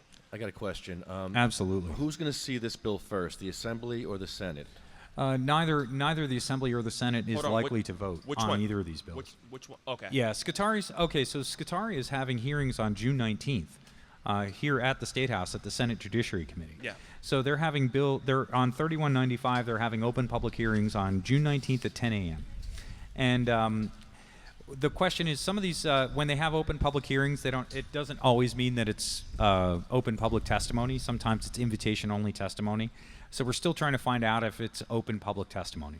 Other members of that Judiciary Committee are pretty cool. Loretta Weinberg's one of them. Senator Loretta Weinberg sort of led the Bridgegate investigation against Governor Christie, and she's a real soldier in the Senate. And she is a longtime supporter of full marijuana legalization. Her sister lives in Santa Barbara, California. She knows that area really well. Senator Weinberg is somebody I'd like to see be more out front on this issue. I also want to see John Wisniewski get more out front on this issue. He's a guy that used marijuana legalization as a key part of his run for the Democratic nomination, which he didn't win. But John didn't lose his assembly seat either, and he's an important guy here in the New Jersey Assembly. So we want to see Wisniewski and Weinberg. We want to see the folks like Senator Nilsa Cruz Perez. We need new faces of legalization in this legislature. It's been Nick Scutari and the white people from North Jersey for too long. Not that I have anything against you because you're a white person from North Jersey. North Jersey, but, you know. It's not my fault. They do run the show, though, in the state. They run the show. Yeah, we got to get rolling, man. Thank you. Thanks, guys. Thanks for all your work on this. I appreciate it, man. Thanks for having us. Chris Goldstein, Ricardo Rivera. Love to Tuffy and everyone else. How's Tuffy doing, by the way? She's doing good today? Good. Good. Good to hear. God bless that family. Oh, man. So you all leave me. They're just all gonna. Anthony, you're gonna leave me too. You can't leave me like this. We're gonna see you on Tuesday, right? All right, grab that mic for a second. We'll see you on Tuesday. Definitely Tuesday. Do we know your prosecutor's name yet? No, unfortunately, no. I gotta look into that. I had time, but I definitely gotta look into it. Is it Matthew Gindel? I'm not sure. I think that's the prosecutor for that town, Matthew Gindel. You want to call him? Oakland, yeah. You want to call him? I'd rather talk to him Tuesday. All right, we'll talk to him Tuesday. Yeah, we'll talk to him Tuesday. All right, let's see what happens. That way I have everybody face to face. All right, so we need all your support on Tuesday, please. Definitely. Love you guys. Come on out, support, so no other patients have to suffer these circumstances. No, it's a shame. Take care, my brother. All right. Thanks, Anthony. All right. Honeybee says she knows Madeline Martinez. Let's ask her about this. See if she's even awake yet. Hi, Michelle. Hi. I don't think I have a phone. I don't think my phone's working. So I'm glad you're here. Huh? I'm glad you're here. I've been guarding that sign, those bracelets over there, and the sign keeps blowing away and everything keeps blowing. I give up. And a lot of people are coming and taking them, which is great. Don't give up. No, the sign is blowing away. I can't do it no more. You don't. I've been sitting there holding it with my leg, and finally the bracelets just fall. I can't keep it up. So You're one girl that does not give up. I'm tired. I had a long night last night. You went to see Iron Maiden. That's cool. So yeah, you're one girl. People hit you up all the time on Facebook because you're a hero to a lot of people. You really are. I don't know why You or don't- how. I have no idea how. You're amazing. You got people like hitting you up for all kinds of stuff, just like for advice, even just for advice. I don't know. People ask me for advice, please. I don't even got my shit together. How can you even trust my advice? Because they don't have their stuff together Yeah, either. I guess you ask me for advice. I give whatever I can. Yeah. I'm nice about it, but I don't really give good advice, I don't think. A lot of people come with me for their kids. My kids are good, so I can see that. I have good kids. All right. Do we have a phone or not? My phone. I don't think we have. Hey, it's working. Sometimes it works. Sometimes it doesn't.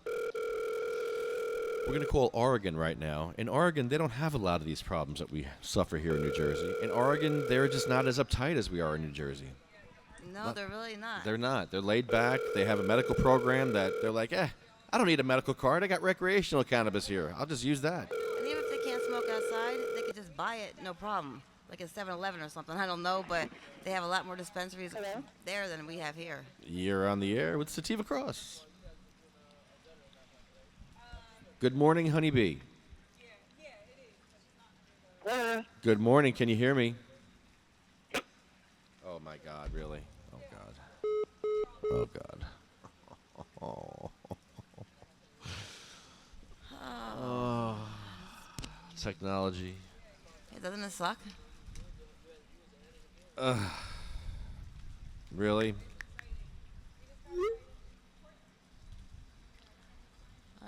Jim had everything set up. That was nice. Well, we have a whole peanut gallery over there in the grass. I wish you could see this. There's a bunch of people sitting in the grass, a bunch of hippies, a bunch of tree huggers, a bunch of grass layers, grass smokers. Yeah, right? And they're just sitting there like a bunch of hippies, just meditating. That's what it's all about. I've I'd been love wanting to take a see it. picture, but I didn't want to get up. All right. Well, it's hard for me to host a show and do this phone call, so I don't know what to do at this point. I'm going to actually end the show. Well, Jim has to leave. It's a good thing. Yeah, Jim's got to leave. He's busy, and we got all we needed from Ricardo and Chris today. That was really that was really good. Good stuff, man. Good stuff. I'd like to find out if the boardwalk is a smoking area or not. I'd like to go back there and just go to the boardwalk. Let's go. But unless I could go and smoke, it's not going to be possible. What are we doing? We have plans this week. Are we going to go to We have Anthony's thing. this week? I'm talking like maybe Friday.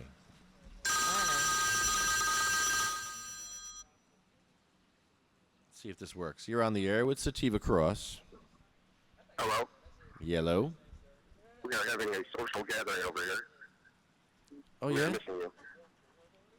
Oh, what do This you... is a Trenton smoke session. We do not advertise these sessions. Oh, Goodbye that's now. that's helpful. Yeah, it's helpful. When you advertise a smoke session, that's probably not a good idea, especially if you're going to invite patients and vendors to your event. That's not a good idea. So, I'm sorry, what was that? Hang up on you? He hung up on me. You're mean. He did hang up on me.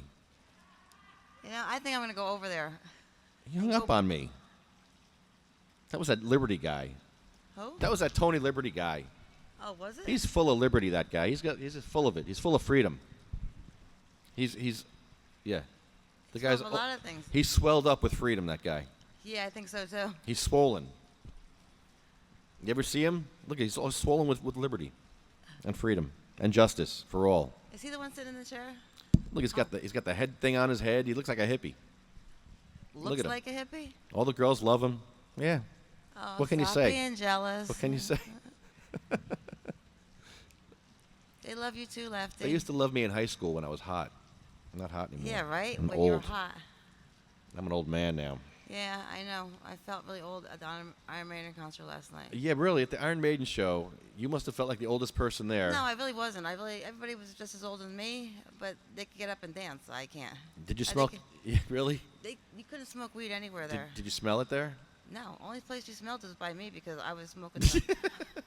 You were not supposed to smoke there at all. Which I guess it's a smoke-free thing. The whole entire stadium. I never been there before. Not for a concert, maybe for a hockey game. Let's try it again. I'm shocked that they can't hear me. This is not good. Not good.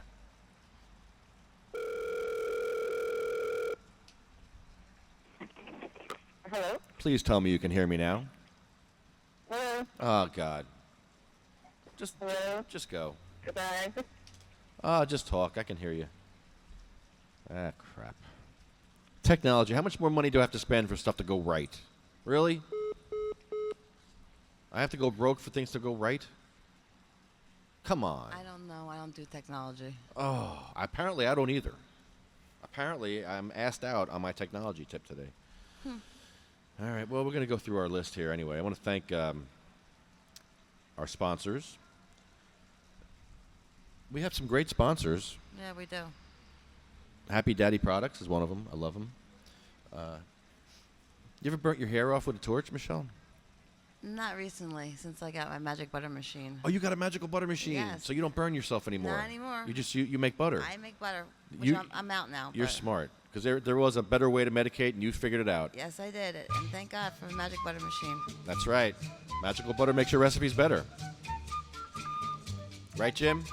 Because magical butter makes your recipes better. Magical butter makes your recipes better. So much Brownies, better. cookies, smoothies, sauces, soups, veggies, candies, salad dressings for your tossed salad, Michelle. But is there more? But is there a lot more? The list goes on. The list goes on and on. It makes anything you want. Limoncello, salad dressing, marinade. I don't know. Marinara. Marinara, Marinara. yeah. Got a love glove. Comes with a love glove. Comes with a love glove from Garrett Angel. Magical butter makes your recipe so much better. with magical butter. So much better. Magical butter makes your recipes so much better. Magicalbutter.com. Magical butter makes your recipes better. So much better. Magical butter makes your recipes better, William. Better. Hi, Better William. butter. Better butter.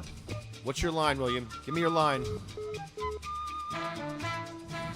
You're only limited to your what? You're only limited to your own imagination. I love that. That's great. Because you're unlimited. That means you're unlimited. No, I mean, you know, sometimes it's hard to find original thought. I've never heard it put quite like that. Oh. Sorry. I thought I was your foil. I feel you. Yeah. So call 1-800-420-4334. Get your magical butter machine from magicalbutter.com. There's a better way to medicate. And that is with magicalbutter.com. Yes, sir, William. What? Don't they also have the slogan, eat the treat? They have a bunch of slogans on here. Eat the treat. The love glove. There's another one. The No, greatest. love glove's actually a good glove to actually take You, things out of the oven with. You have some really funny video archived when William was sitting maybe not right at the table, a little while over, so that put him in the background. He was leaning. And when Lefty lifted up the box like this, That was great. it looked like William's head was under the box because it was at the edge of the table. So he would do that. That was comical, wasn't William it? would start talking and he'd put the box back down. Get back in the box. Exactly. That was It was great. good. Yeah, we gotta find that and resurrect it. It was pretty good. We'll just recreate it. It's in the archives somewhere, right? It is, yeah, somewhere. Everything's somewhere. Somewhere in the archives. I imagine so. That is limited by my So anyway, in our little discussion as we were walking down the path, in regards to the Senate bill, is that the bill that we were talking about? We were talking about both the Senate and the Assembly legalization bill. There's one by Assemblyman Michael Patrick Carroll that Chris Goldstein and Ricardo Rivera just met with Michael Patrick Carroll to grab a firm understanding of his bill and ask questions, and they came out very impressed. Yeah. And Me too. It does contain grow provisions. It does contain no tax, so that if you go purchase cannabis legally in New Jersey, it will not be taxed. Which is oddly strange in a state where medical is taxed. By Republican. Yeah, and well, Michael Patrick Carroll is a Republican. So the Assembly Republican version of the bill, from our trusted sources, is far superior than the Democratic Senate version. And somehow, for me to be championing a Republican version of a cannabis bill over a Democratic version of the same kind of bill is very counterintuitive.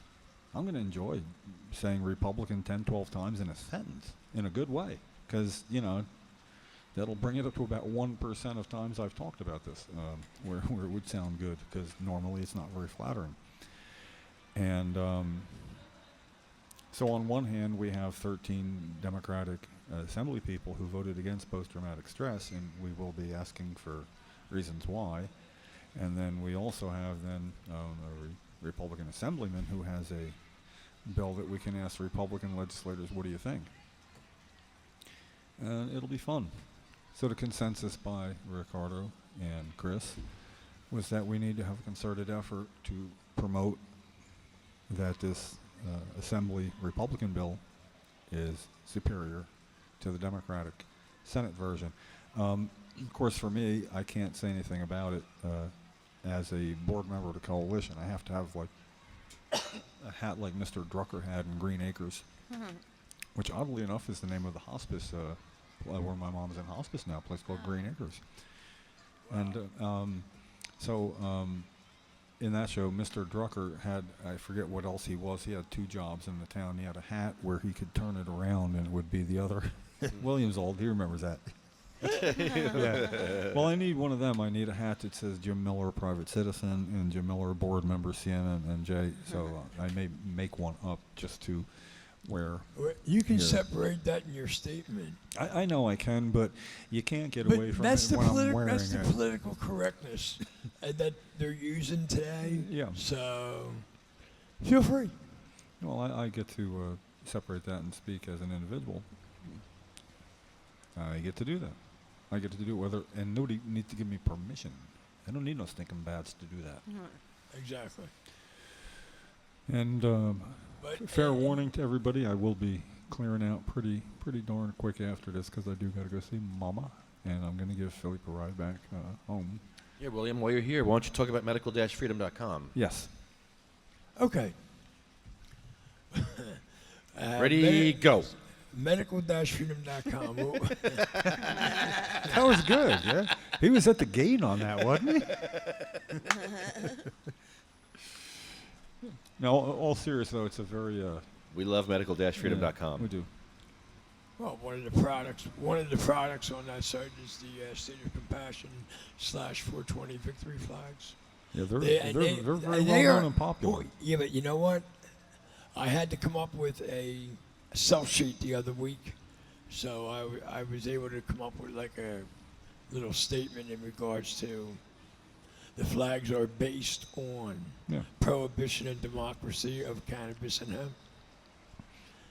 And how many states had laws when you brought that out? You had, was it 17? 17 stars in the marijuana leaf cutout where the stars would be in the American flag. And then 18 states, and then you made an updated flag with 18 stars in it.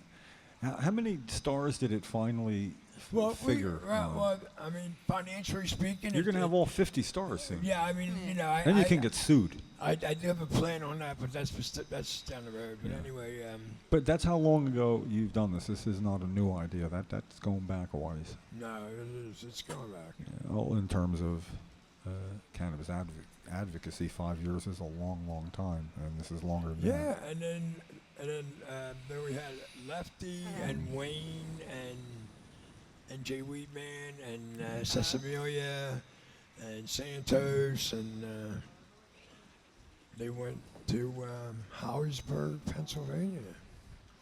Would a plane go down there or something? No. They went there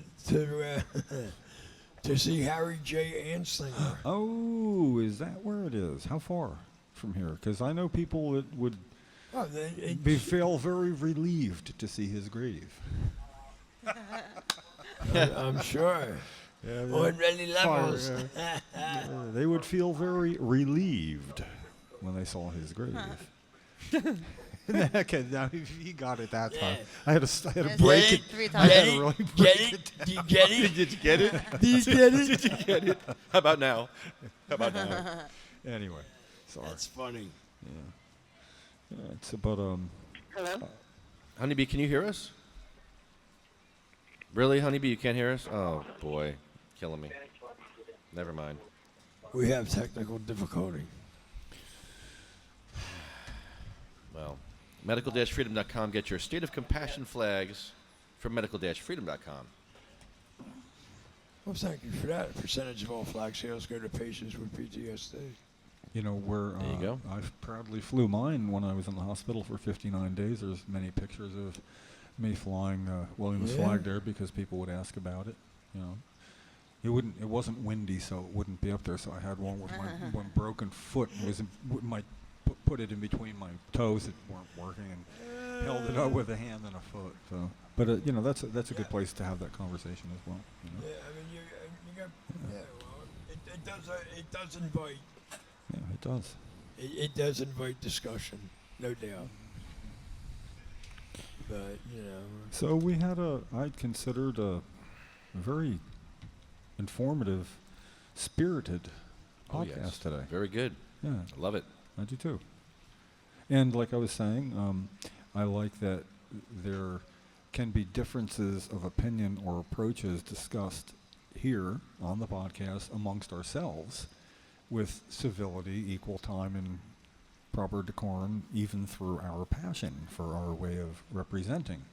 That if we can certainly do that, we can do that with somebody with an opposite point of view we would consider a prohibitionist.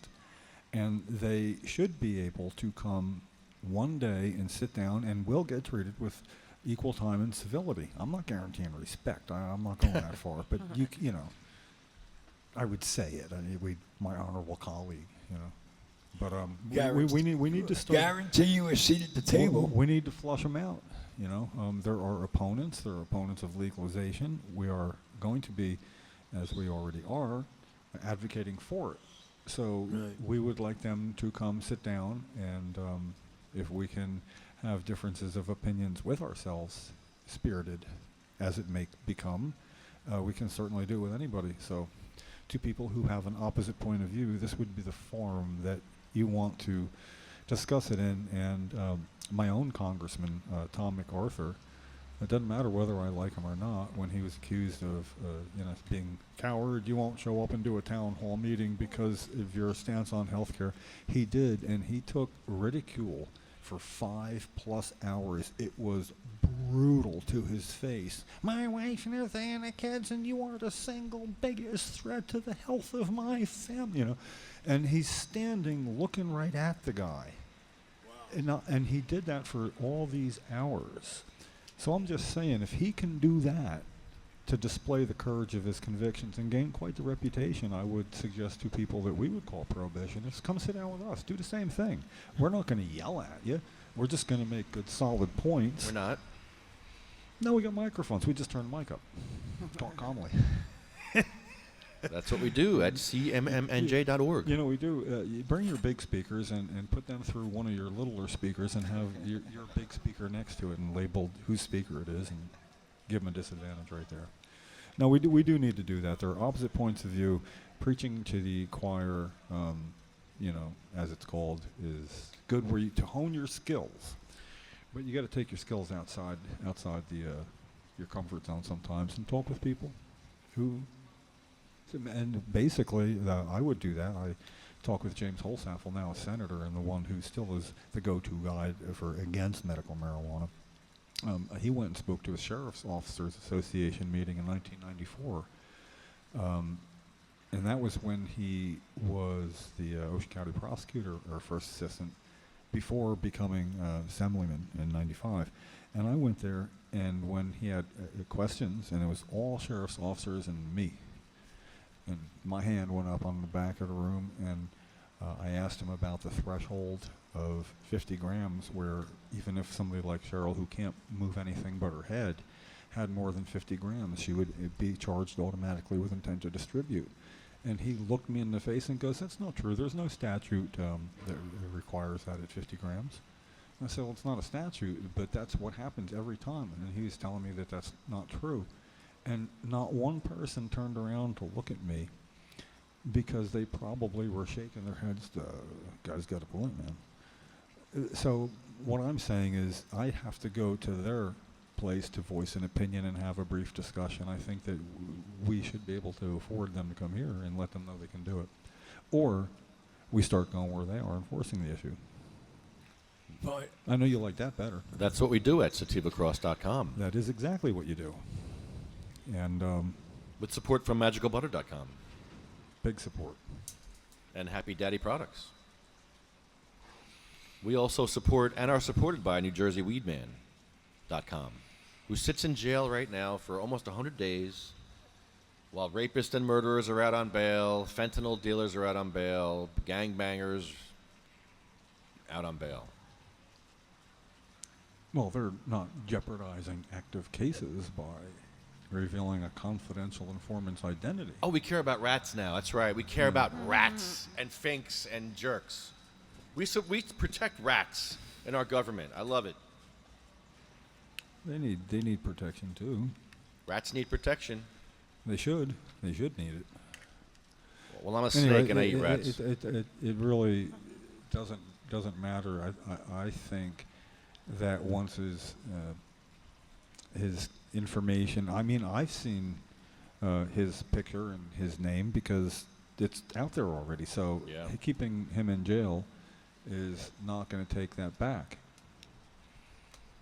So it must be that he poked them so many times where there was nothing they could get away with back, and now they can get away with this, so they are.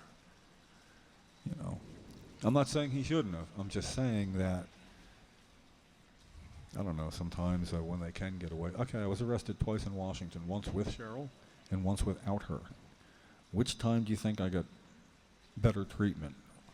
With her? But when I didn't have my protection, you know, and as soon as they found Ed with a weak spot, I mean, we can keep him for how long? 180 days. 180 days. Yeah, why would we want to do that? And then they all laugh, you know, like that was a rhetorical question. So, yeah, that's not right. It doesn't matter whether, even whether you support Ed or not, or like his tactics or not. I think this should be worrisome to anybody who depends on a defined playing field in the justice system. Even if it's not fair, it should be well defined, and this just shows how it is not. There are gray areas that just allow for things that otherwise would be unconstitutional. Well, Thorne Peters was giving Ed Fortune some grief last night on the podcast on Tuesday night. Yes, he was. Who's that? Thorne Peters. He's a patient who's going through some stuff in Tennessee. Yeah.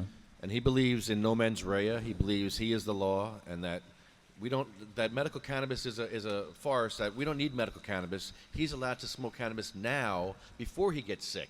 He doesn't need to be deemed sick to have cannabis. He should have it now, and he is the law. You know. I like that. That's fantastic. But I don't like that he's given Ed Fortune grief, because Ed Fortune has his own way of doing things. Thorne Peters has his own way of doing things. Yeah. I have my way. You have your way. Oh, I have more than one way. Yeah, me too. I mean, we all have things we do, so why disparage anyone? I don't know. No, I mean, and, you know, we differ in our ways, but, you know, together, you and I are both stronger doing this together than either one of us would be doing it alone. Big time. So it doesn't matter if we have different views on something. You know who's a big hero to people now? Michelle. Yes. She's a huge hero. People hitting her up for advice and stuff on the internet. And seriously. I've noticed that. Your opinion carries much weight. You affected a lot of people's lives, Michelle. I don't know how, but thank you. You're inspiring. Just because you don't know how is why. Yeah, you inspire people. Me too, included. Yeah. No, you don't. You both don't. Well, me as well. Yeah. You know, I always like, you know, MS creates victims and it creates heroes and everything in between. And those who refuse to become a victim and realize that in fact is their strong suit as an advocate and embrace it and then become active and not just active in defense, active in offense. It sets an example. So I would agree. I'd say that's somewhat hero status at one level, and I'll tell you why, and I'm not just throwing that at you. I'm just saying because you don't know how many people down the road will be inspired by your way of doing things and take it upon themselves to do the same, presenting a much more enormous effect than just your singular actions would have had. It's the respect you get, especially from people who are having their own problems and they feel more enabled and they feel less like victims. So if that is not a hero, what is? Yeah. Good for you. I can't fly. You fly. Yeah, you can fly when pigs fly. Remember that they had guy went flying pigs at one thing here. You know, I forget what that was about, but I was always impressed by that too. I do have a short clock though, so I see what time it's getting to be. David versus Autism.org. Blue Planet Biotech, Run New Jersey, medical-freedom.com. We talked about them already. CannaSense, get your medical cannabis card from CannaSense from California. New Jersey Grannies for Grass, Tuffy's Fight, Legalize for Lorelei, JacksonStorms.com, Prayers for Sarah, Prayers for Pete, Jenny's Purple Ribbon Journey, Jenna's Journey, Women's Veterans Collective, and Weed for Warriors.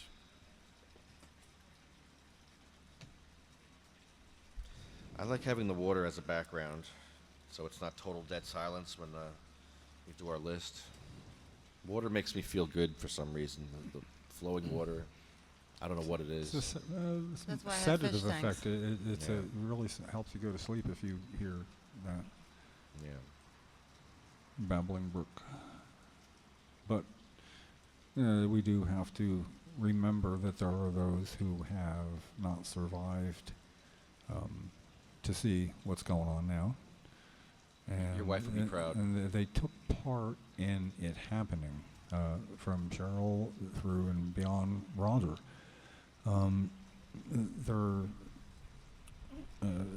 guess I was in effect talking about Cheryl as well, with the things that she did also inspired people, and why I would consider her a hero and a teacher. I left that part out. Michelle, you are a teacher. If somebody follows your example, that by definition makes you a teacher. And yesterday would have been was the 14th anniversary of Cheryl's passing. So no more vigils. Just we do the hard work now. We used to always have a vigil on June 7th. William took care of that. That's how I got to know William. He always arranged vigils and took it upon himself to do that. Do we have a candle? Not allowed a candle. Gotta be No, electric. we had electronic candles somewhere. Yeah. Where's William? But anyway, it's the point is there's just a lot of people like that, and we do remember them as those who fell before we got all the way to the finish line, and that'll be true for most of us, because that finish line's just moving. You think you know where it is, and it's not even there. It's not the finish line. It's like a maze, down another dead end here and there. But like any maze, you get through it eventually.